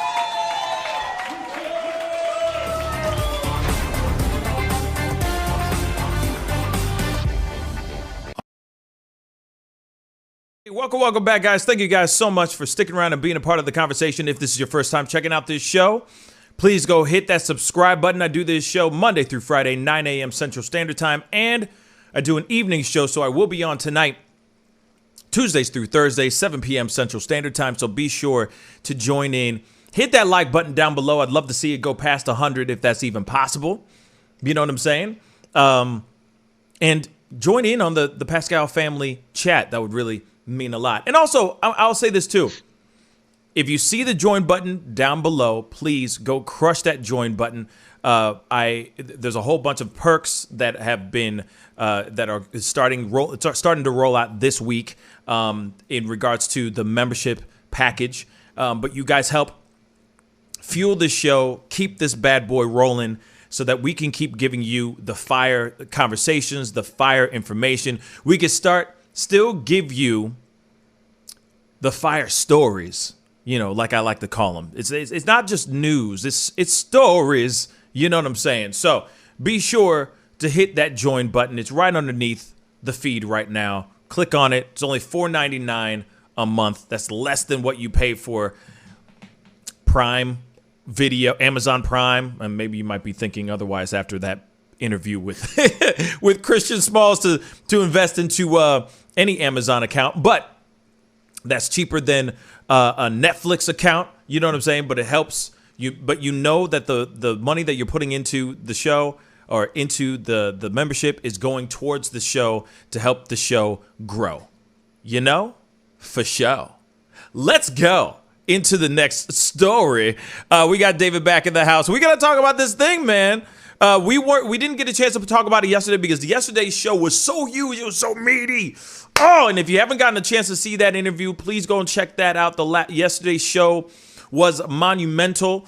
It had to do everything with Carry On Franklin and Kirk Franklin, the whole allegations of molestation and all that, which is absolutely insane. But I had the man who actually leaked the footage. He was on the show, actually the one who secretly recorded Carry On, was on the show yesterday. So if you haven't gotten a chance to check it out, which I know a majority of you already have, because this, the people who are in the chat right now, it's all family up in this piece. But if you haven't gotten a chance to do that yet, please go and check it out. And if you haven't done it yet as well, please share either this show's interview, you know what I'm saying, or that yesterday's interview, because people need to be well aware of what's going on. Not only just the injustices that go on between, not only just the things that go on between a parent and child, but also what goes on today, for example, with a person who works for a business, like a business and their employee. You know what I'm saying? That's so terrible. So I want to make sure that we can still get those stories out. People can hear these things and all that. You know what I mean? So again, please, if you can, share, etc. That would really, really mean a lot. Anyway, it's throwing me off a little bit because I'm seeing so much shade being thrown in here. Okay, I'm just going to do that. Bye. Okay, so anyway, long story short, please go and share those feeds. That would really, really mean a lot. Please spread the word about this show to all your good people. I also want to say a shout out to Noli, because without Noli, that interview with Christian Smalls wouldn't have happened. So I wanted to give her a shout out because she put in the work and she got me connected with Christian Smalls and all that. I really do appreciate her hard work. One other thing that I found very, very cool. I don't know if you know who Larry Reed is, but he has a show called Larry Reed Live on YouTube.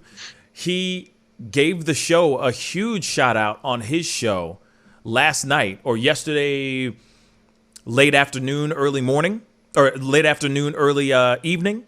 He gave us gave the show a big shout out because of the interview that I had yesterday. He actually watched the interview, which is cool. You just never know who actually sits down and watches your stuff and all that. And so I wanted to say a big shout out to Larry Reed Live, his platform. He's got a much bigger platform than me. And the fact that he said, hey, go and check out the interview over here. And he shared pieces of it on his social medias, like on his IG and all that, shared it in his story, etc. It really means a lot that he thought that the interview was good enough for him to share it so that other people could actually listen to the interview too. So I really appreciate that shout out. I didn't get a chance to talk about this morning since we kind of started late, but I wanted to make sure that that was abundantly clear on all this. But anyway, we got to jump into this because we got a little bit of time, a very short amount of time, but we got to jump into this. Here it is. Detention centers, these detention centers that are popping off still because of people that are trying to sneak into the country, trying to cross the border. There are a lot of people that are still set up there. And honestly, it's getting really bad to the point where people are looking to Biden and saying, hey, man, you said you were going to fix things on the border and those things aren't happening. So what's up? What's going on? David's got the story. What's good, man? All right. So this is a complicated one. It's kind of a messy story. I'm just going to start off with the conditions at the camp, and then I'm probably right after that I'll get into what people are saying about it as far as politicians. But the current situation, because it keeps changing rapidly every day, is that there's a little over 15,000 children in the detention camps right now, and they're overfilled. If you can post those pictures I sent you before, or put them up. Ooh, I sent them in. Yeah. Ooh. I can't when you're, but yeah, go ahead. I'll pull them up here in a second. So, like I said, there's about 15,000 children in the detention camps now. They have around 1,500 additional people stored at a Dallas conference room, several Dallas conference rooms, because they don't have enough space. And this is something we saw Trump do as well, and it's not really a great thing. But he's now also went with private contractors to watch some of the people, up to 1,200 people for 6 months in hotel rooms managed by private contractors. And those people within the hotel rooms are mostly ones that are at the end of processing to get into the United States anyway. As far as the camps themselves go, the conditions are pretty bad there. Right now, they're taking turns on beds because there's not enough beds. Most of them are sleeping on stone tile floors. They're not being allowed to shower regularly. And there's been a lot of reports of rape and abuse within the camps already, especially past week or so. Yeah. And it's just it's getting really messy in there. Like I said, you can see it in the pictures later, but people are basically I'm showing them right now. Okay. Yeah. So people are basically in plastic wrappers on these thin cots on those stone tile floors, and they're quarantined to those little flaps. So they can't go anywhere either. And children are being separated from their families there. Biden has, in fact, stopped a program that was active before where they would look for eligible families for children that didn't have them. So now they're no longer looking for eligible families to take care of orphans. They're just keeping them in prison for now. They don't seem to have a plan on exactly what they're going to do with it. However, Biden has allowed another Trump rule to stay on where the Border Patrol can send people back without really any reason. And that is happening a lot. The thing is, we just don't know how many people are coming over because according to the Border Patrol themselves, they actually have a statement from them here. The Border Patrol themselves says that on a daily basis, agents are feeding and caring for migrants, consoling children, and rescuing over 4,000 aliens per day. And the Border Patrol officers continue to perform the humanitarian mission, knowing they are sacrificing the border security mission they were hired to do day after day with no end in sight. And they also say that ICE's detention capacity is completely depleted and overwhelmed. And the Border Patrol is keeping people in temporary holdings for far longer than they should be. And even the ones that have been moved over to the camp, there's over 5,000 children that's moved to the camps that have been there far longer than the legal limit allows.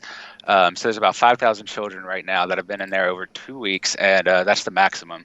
Some of them have been there over a month now, and it's mostly because they're not giving them to eligible families, and they don't have anyone to send them to. But the majority of these people coming over, as far as we know, are teenagers, mostly males, that are looking for their parents that have already made it to the U.S. Mm-hmm. So the vast majority of these children are coming to find their parents, actually, that are already here. But they're not really looking for their families. And acting commissioner for Border Patrol went on to say, our Border Patrol facilities were not designed to hold families or children. They were designed as police stations. And because of that, and because of the new demographics of families and children, those resources become strained, and our limited resources had to be diverted from law enforcement duties, securing the border to address the humanitarian crisis. Make no mistake, our country was less safe because of it. And so as far as the Border Patrol goes, they are just busy processing everyone. That's why FEMA was recently called in to provide some humanitarian aid. Because like I said, there's over 3,000 people in overflow holding right now, and the camps themselves are far above maximum. To the point that Biden has started flying them to different states to have them stored there for a while. And recently, Alejandro Mayorkas, who was Department of Homeland Security, said that ICE has used aircraft to transport families from the El Paso region and the Rio Grande Valley to other states, including northern states along the Canadian border. And to mind you, the Canadian border is completely unguarded and unblocked. You can just walk across through most of it, and they have free health care. So this to me seems like FEMA is just trying to get them to go to Canada based on where they're putting them, because they don't really have enough money for this. They only have $500 million allocated, and it's way fewer than they need considering how many people are busy right now or coming over right now. And like I said, patrol workers are being pulled off. So mostly ICE right now is just managing the income. FEMA's trying to help people that are pushing through without being spotted. They are supposed to be telling the ICE about them, but their main purpose is humanitarian care. They're not there. The FEMA is not there to deport people, but it's possible you'll get deported if FEMA helps you if Border Patrol comes by. And this is from last Thursday, but this was an interview with Frank Ordonez of NPR, and they were talking to the head agents of the Border Patrol, and they said that the Border Patrol and Alejandro Mayorkas said that they are incredibly proud of the agents on the Border Patrol who have been working around the clock, 24 hours in difficult circumstances to take care of children temporarily in our care. Yet, as I said many times, a Border Patrol facility is no place for a child. And these people don't have training to deal with children that way anyway. Mm-hmm. The Biden had an interview with, I think it was USA Today, and he said himself that he thinks people are coming, or the interviewer said he thinks people are coming because of Biden's previous statements indicating that they'd be welcome here. And Biden says he thinks they're coming because he's a nice guy and they don't think he'll do anything about it. That's funny. And yeah, so. But that's pretty much what I said last week too, which is, yeah. He's not as harsh as Trump. So everybody's going, oh, there's a chance. There's a chance he'll let us in. But continue. I'm sorry. Yeah, I mean, that is what they're expecting. And it's also quite possible, and based on the fact that a lot of these people are coming from South America, they never heard his message to not come to the U.S. because that came after the inauguration. And a lot of these people started moving well before the inauguration. A lot of them are from, there are people from Mexico and Central America, but the vast majority of them are from South American states. This is basically the situation there completely. Overfilled everywhere, sending them to places they're not supposed to be. Children sleeping in concentration camps, basically on this stone floor, detention camp. And the situation is bad. They're not getting enough food. If the claims of rape and abuse that the children are reporting are true, and most likely it is, I would think, then there's a huge problem with abuse going on there right now. And it is, in fact, until those pictures you saw, they weren't allowing news reporters in there. That was actually those photos are gained by people that lied to get their way, reporters that lied to get their way in there, basically, and that's how they got the photos. So that is the general situation right now. There's going to be more people coming. Even Democrats are now considering it a major crisis, and a lot of Democrats have come out saying that Biden has completely botched this entire situation. They are blaming him because he said people should come before, and now he's saying they're not. And some of the discussions are in a little bit of different places. Like AOC wants the children to be given proper conditions, and said that the current is incredibly inhumane. Then Ilhan Omar, on the other hand, said that they should have more centers, but they should build them up, because right now, according to Ilhan Omar, that if they're being sent back, they're being sent directly back to danger, and so that they should expand holding centers to be more humanitarian and actually hold these people, because right now they're just being tossed around, and some of them are being sent back. And like I said, according to the Border Patrol, the vast majority of these are teenagers looking for their parents who have already made it to America. So it's hard to say, since they're not really looking for families as much right now, if they would even be able to find their families. Obviously, I know that you have a lot more or a bit more to say. I don't know. Sorry, I got so much I want to say right now, but and I want you to say your piece. So I guess this is the question I'm going to throw out to the fam chat. What's a better solution? Should they just turn them away right at the border? or should they keep letting people in and putting them into these detention camps? Let's just say these freaking run-of-the-mill, low-budget Holiday Inns. You know what I'm saying? They're basically living in barns, like glass barns, if you will, sleeping on the floor. What's a better choice? Do you just keep letting them in? Because then if you keep letting them in, if you keep just bringing them in and putting them in these detention centers, it's going to get overpopulated like it already is. So what do? What's the choice here?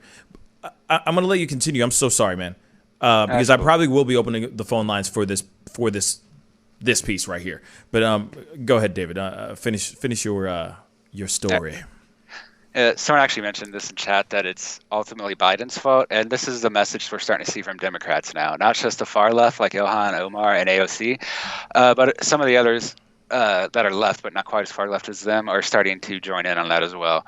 And unsurprisingly, 9 Republicans signed a letter speaking out against Biden over this, but they focused more on basically him being weak and not controlling the border, and they're not so much concerned about. I mean, they bring up the humanitarian crisis, but you can tell it's not really the main concern of a lot of the news coming from that direction right now. It's more that Biden's messed up. And on the other hand, the far left is a little madder because Biden did mess up, and they blame the entire situation on the camp on him, especially since so many children have been held. I mean, it was like a week ago, there's only 600 children held over the limit, and now there's over 5,000 held past the limit. So it's getting much worse. And, the politicians are trying to find a way to end fight, like saying that AOC should have said more, or that other whatever. People should have said more, basically. But really, they've been saying these things for like 4 years now, and the fact is, even with the new government, it just hasn't changed. And there could be something planned down the road, but from what Mayorkas and the Border Patrol Commissioner says, this is the situation we're going to be facing for at least a couple more months.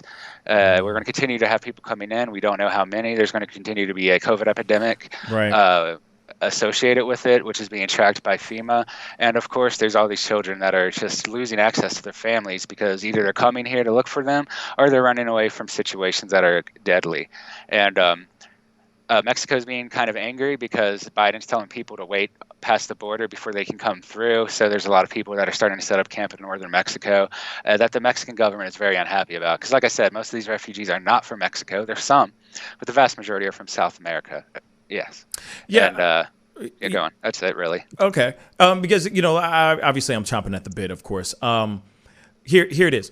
You got somebody who is you got Biden. He literally just got inaugurated a few months ago. I mean, it was in January when he was inaugurated. Last I checked, that was about 2 months ago that he got inaugurated. Maybe this wave is going to calm down in a little bit because it is the first 2 months of President Biden being sworn in.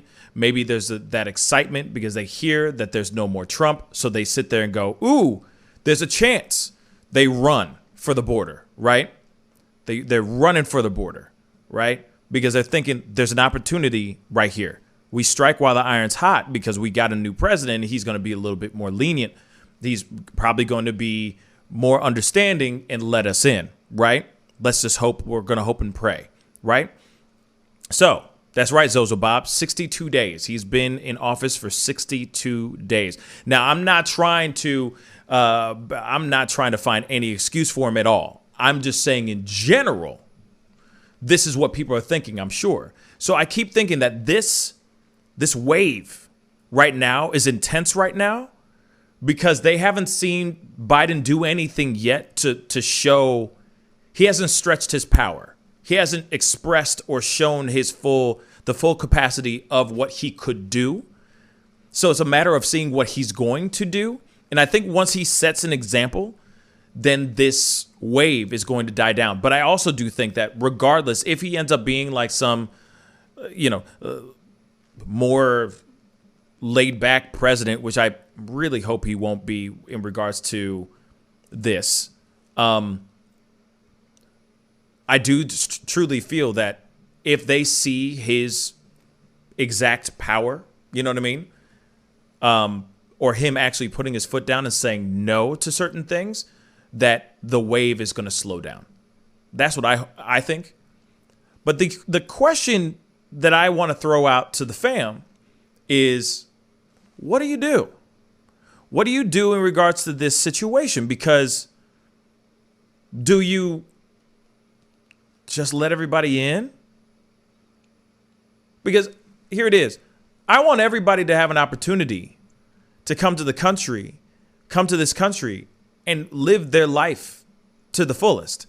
This is the pursuit. This is the land of opportunity, allegedly. Or at least that's what it's been, dressed up as.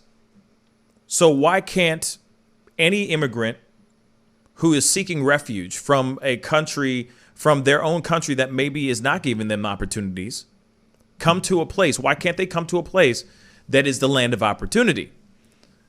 Here's the thing, though. There's a problem with us going in. There's a problem with these people coming in to this country in droves, in mass quantities, to the point where it's becoming overwhelming. And if they keep letting everybody and their mama in, how is the border going to be able to control the situation? Then, right now, you already see all these detention camps. We just showed it to you in those videos, in those photos. Overpopulation. It looks terrible, right? They're trying to build other places so that they can bring more people in. At one point, will America sit here and say, enough is enough? Like, this is too much. This is too much coming on. We don't have enough facilities to take care of the people that are even coming in right now. So what do we do? Because like I said, I'm not sitting here saying that, no, I am a family of immigrants, right? I am a product of immigration. And I'm thankful for being here. And I'm thankful for my family, immigrating into this country. Because God knows what my life would have been like if I lived somewhere else. But I also understand how overwhelming it's becoming. And how there needs to be some sort of control. But right now, it's like everybody's just frantically running for the border. And now it's getting even worse. So what is the right thing to do? What is the right thing to do that's going to make everybody... it's never going to make everybody happy. Let's be real. Because, we all believe, some of us out here, a good majority of us believe that, hey, this country was founded on immigrants, right? This country was built off the backs of immigrants and slaves. Let's not forget that. But what do we do when there are people who are trying to find refuge and trying to find a better way of life? What do we do? What do you think, David? Real quick. Sorry, man. I'm so sorry. I'm going to open up the phone lines because I want to hear your thoughts on this too. But David, what are your thoughts? I'm sorry, man. Yeah. So this situation is pretty terrible. Pretty bad. Even those tents we saw before with the bunk beds and stuff in them, they are staying in those deployment tents. But I think the bunk beds were just for the photo op because no one has bunk beds right now. As far as I can tell, every single child or everyone in the camp, not just children, are sharing these super thin mats that you see covered in plastic on the floor. So it was a little... I think they were trying to sell a bit of a lie before with the the Bien Vito sign, the flowers, and all of that, and making having this nice room for the photo op. It's not the situation they actually ended up living in. So I feel like this is something they were trying to hide before it even happened. And I mean, it's not just Biden's fault, but I do think a large part of it is because Biden hasn't sent a clear, strong message, and even if he doesn't want people to come in, he hasn't done anything to persuade them not to, really. And so for now, we got this situation where there's really not a good way to handle all these children right now. We were already completely in the shit because we gathered so many of them and broke off ties with their families. And of course, a lot of them are, I don't know about a lot of them, but a significant number of them are actually being brought over by smugglers, and smugglers have been arrested. But like I said, according to Border Patrol, the vast majority of them are looking for family that are already here, and they're traveling on their own. These children are traveling on their own along the roads, just following the other migrants, and they're trying to get to their families that way.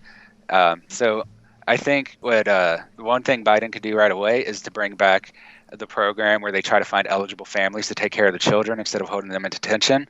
So if he starts sending them to people that want to foster them, if he starts looking for their parents or other people that want to take care of them, that's obviously going to be a much better situation. It's still not going to solve it. We just have so many down there right now. And honestly, at this point, it's kind of too late. We knew they were coming. We knew roughly how many there was. Got a phone call. Got a phone call. Hold on one second.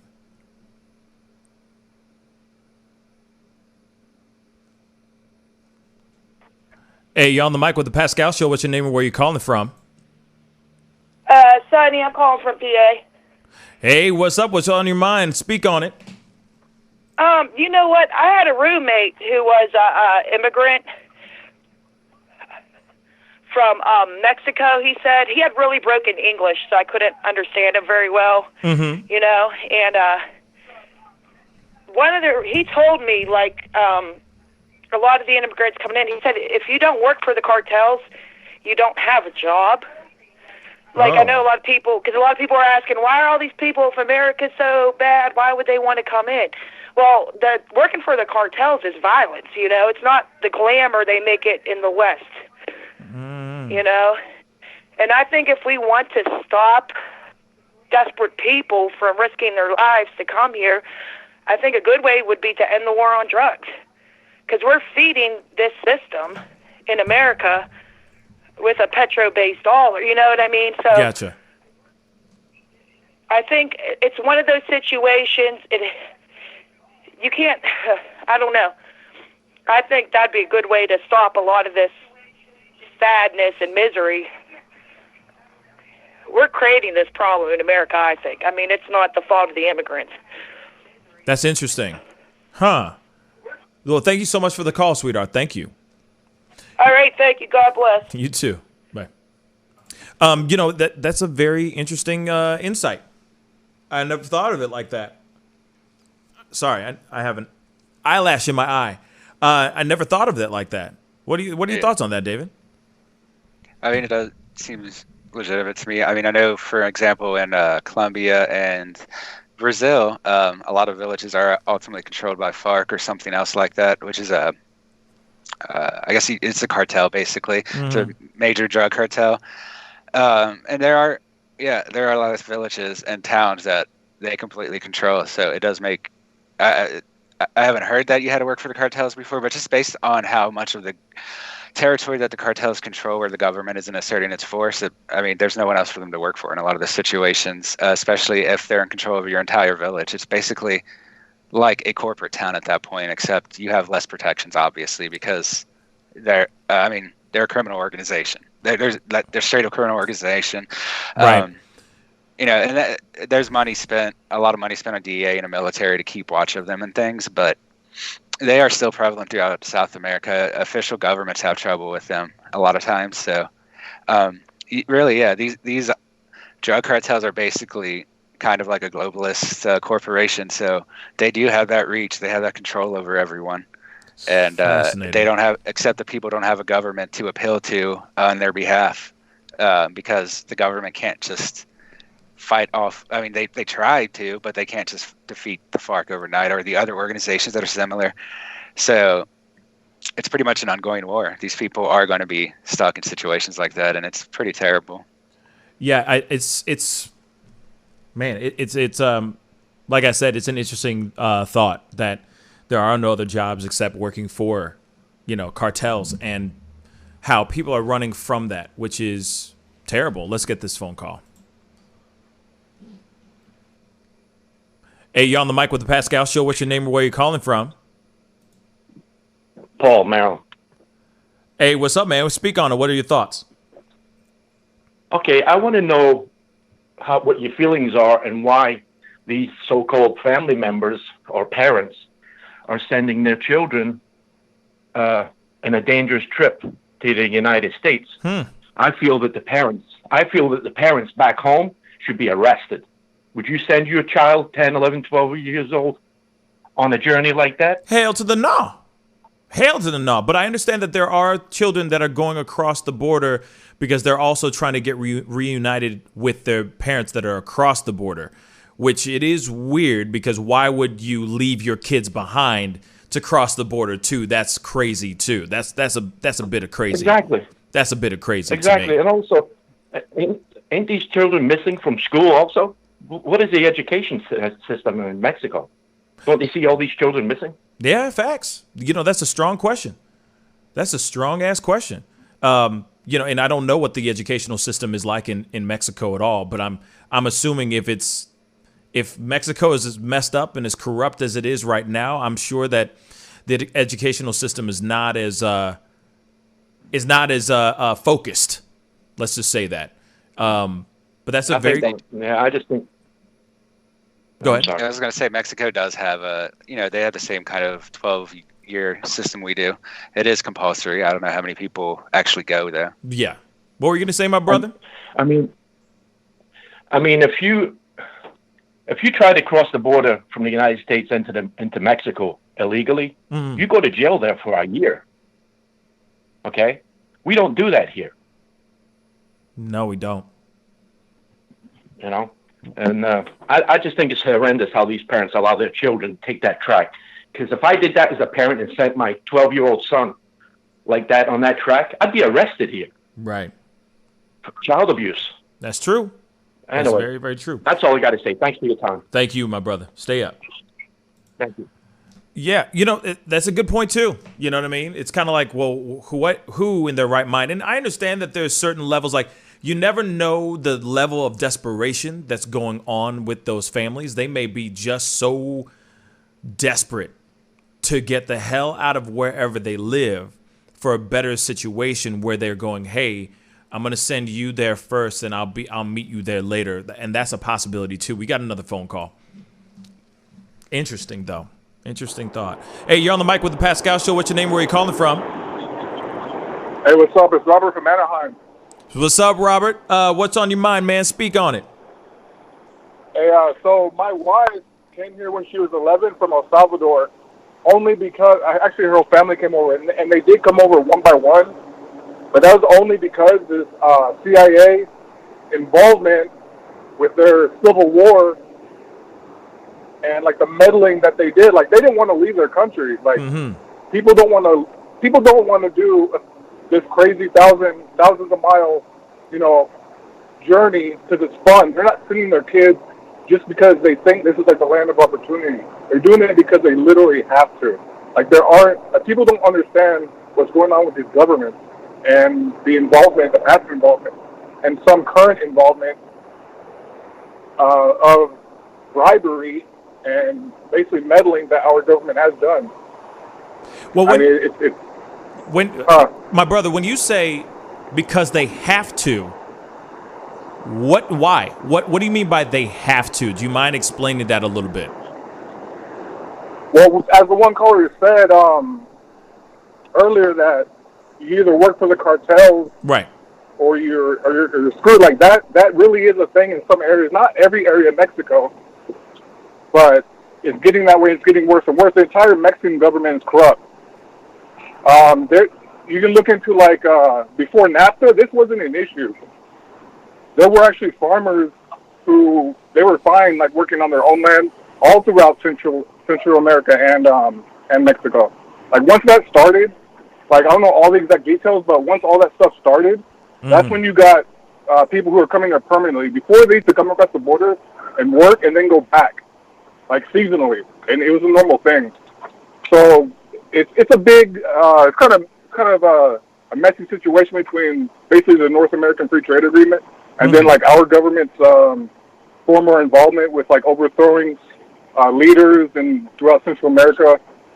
There's a book called Confessions of an Economic Hitman, and he explains like basically when they want something from a Central American government, what they do, they bribe you, or they'll, if not, our own CIA will bribe you, or if not, flat out kill you, like kill their leaders. But anyways, that's a different thing. Like trust me, they're not coming here because they're not sending their kids on their own because, hey, yeah, they're just going to go there and, have fun. Like, it's pretty dire there if you look into the, more of the situation. But David was saying earlier that he thinks, you were talking about the mass shootings and how, like, they don't cover the ones in Chicago and all that. Yeah. That are in the inner cities. Well, I think it's more based on the location and class of, like, what gets covered. Because if you think about the MSNBC and Fox audience and whatever CNN audience, like, and you hear it every time, the people that are being interviewed, like after the mass shooting, they say, "Oh, I can't believe it happened here," and no, I was just getting groceries. That's because, like, the CNN and MSNBC audience, that's what they do on a day-to-day basis. They don't see themselves as, like, in the inner city, because those are normally, like, drug-related or gang-related, you know. In poor communities, obviously, there's a different type of violence that goes on. These mass shootings seem to be, like, weird outbursts that are happening in what I would call, like, more, I don't know, common areas. Suburban. Yeah. So that's why every time it's like, oh my God, you can't even go to the grocery store. Oh my God, it happened in a church. Because if you remember, Dylan Roof did shoot like 11 black people in that church in, I think, South Carolina or North Carolina, and that did get covered even though they were black. That's because it was in a church and because obviously this overt racial message he wanted to send. So it kind of depends. It does have to do with race, but it's also location and class that has to do with it as well. You know, that's a very good point, man. And that's a very good piece of information there, man. I appreciate the phone call, man. Thank you so much. All right, thanks. Stay up, bro. Peace. You know, that makes a great point. Yeah, it was a very good point. Because, you know, it's funny that you don't. It's that whole forest through the trees type of situation. You know what I'm saying? You look at the broad strokes, but you don't realize, oh, wait a second. The reason why they're looking at this stuff is it's more of a hide your kids, hide your wife kind of thing. This is happening in your own neck of the woods. Look at this violence in your Leave It to Beaver town, you know, where the milkman drops things off and blah, blah, blah. Some travesty, some grisly, heinous act happens right there in front of you. You know what I mean? And that's absolutely maddening to even think about.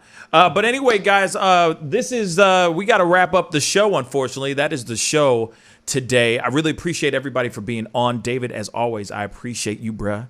I appreciate you being on, man. You know what I mean? Yeah, my pleasure, man. Always a great show having you on. But to everyone who's watching right now, you know, I just say, you know, in regards to the shooting that happened the last night, you know, my thoughts and prayers go to every single victim's family, because I can only imagine what they're going through. Big shout out to Christian Smalls for being on today and all the callers today. I know some of you guys try to call in, and unfortunately, we don't have time to take everybody's phone call, but, you know, I will be on tonight at 7 p.m. Central Standard Time. There will be a big-ass conversation that we will be diving into and doing phone calls and all that tonight, so be on the lookout for that. Aggro Vixen, let me tell you, Jack has been working on a very, very big project for his job, so he has not had time to really be on the show. Hopefully, he'll be on the show later on this week. We'll see, but he has been very, very, very, very busy, and so you know he's going to be sprinkling it. He'll be sprinkling in and out throughout the show over the next couple shows. You know, this is the time. This is prime time for him and his job, so he is very, very busy. Dealing with the projects that he has going on. You know, 'tis the season, if you know what I mean. Also, you know, same thing with T. You know, he'll be sprinkling throughout the show when he has time. I know he's been busy with education. You know what I'm saying? So he'll be on from time to time. You'll be seeing him throughout the weeks as well in the upcoming weeks. But anyway, it is time to get going. I appreciate everyone for being on. I appreciate it. I will, when I get some time, Aggro Vixen, I have not had much time to sit down and even write a freaking anything. I don't have the lyrics written anywhere for the opening song. Hey, if you don't mind, listen to the song and just write it out. That's one way of doing it, and then you don't have to hit me up about it. You can just write it out yourself. If you don't mind, like I said, I'm a busy man, got a lot going on over here, and I just literally when I get time to stop moving, I literally am asleep. That's literally what it is every single day. So Again, I really appreciate everybody for being on. Don't forget to hit that like button. If you haven't done that yet, hit that join button. It would really mean a lot. You know, $4.99 helps us do what we do here, telling you your stories of the day. I will be on tonight at 7 p.m. Central Standard Time. Be on the lookout for that. Please share this feed. Let people know about that interview, especially after this thing is finally up. I'll be putting in the time marks so that people can actually find out where the interview is and all that as well. Anyway, it is time to get going, y'all. I really do appreciate all y'all. You guys are amazing. I'll see you guys tonight at 7 p.m. Central Standard Time. Be good to yourselves. Be good to one another, and I'll see you guys soon. This is The Pascal Show. Bye. Homeowners and property managers, if you're looking for effective and humane ways to remove wild animals and deal with the damage that they have caused, we have good news for you. Introducing Wildlife Command Center, a professional nuisance wildlife management company specializing in providing animal removal for residential, industrial, and commercial clients. We are the only wildlife company that checks 70 different areas on a structure to determine the answers to the following questions. Exactly which animal are we dealing with? How is the animal getting inside the home? What kind of damage is the animal doing to the structure? Once we get the answers to all of these questions, we develop and write up an action plan to resolve the animal issue completely and provide a quote to implement that action plan. We perform a very in-depth 70-point wildlife inspection. From visually inspecting the highest point, the chimney, to physically crawling inside the attic space and looking for animals, chewed wires, fecal matter, chewed structural wood. We inspect everything. Our inspection process covers all of the following 70 points: animal-proof chimney cap, roof ridge vents, roof to soffit junctions, dormer fascia, attic gable vents, gutter lines, fascia trim, garage door, utility penetrations, water, gas, electric, and cable, bathroom vents, attic roof ridge vents, attic electrical, wiring, junctions, boxes, and lighting, concrete decks, additions, wooden crawl spaces, basement plumbing, penetrations, ceiling, floor, and wall. Wildlife Command Center's mission is to deliver the finest quality wildlife removal and pest control service that is safe for the environment. For more information, call us now.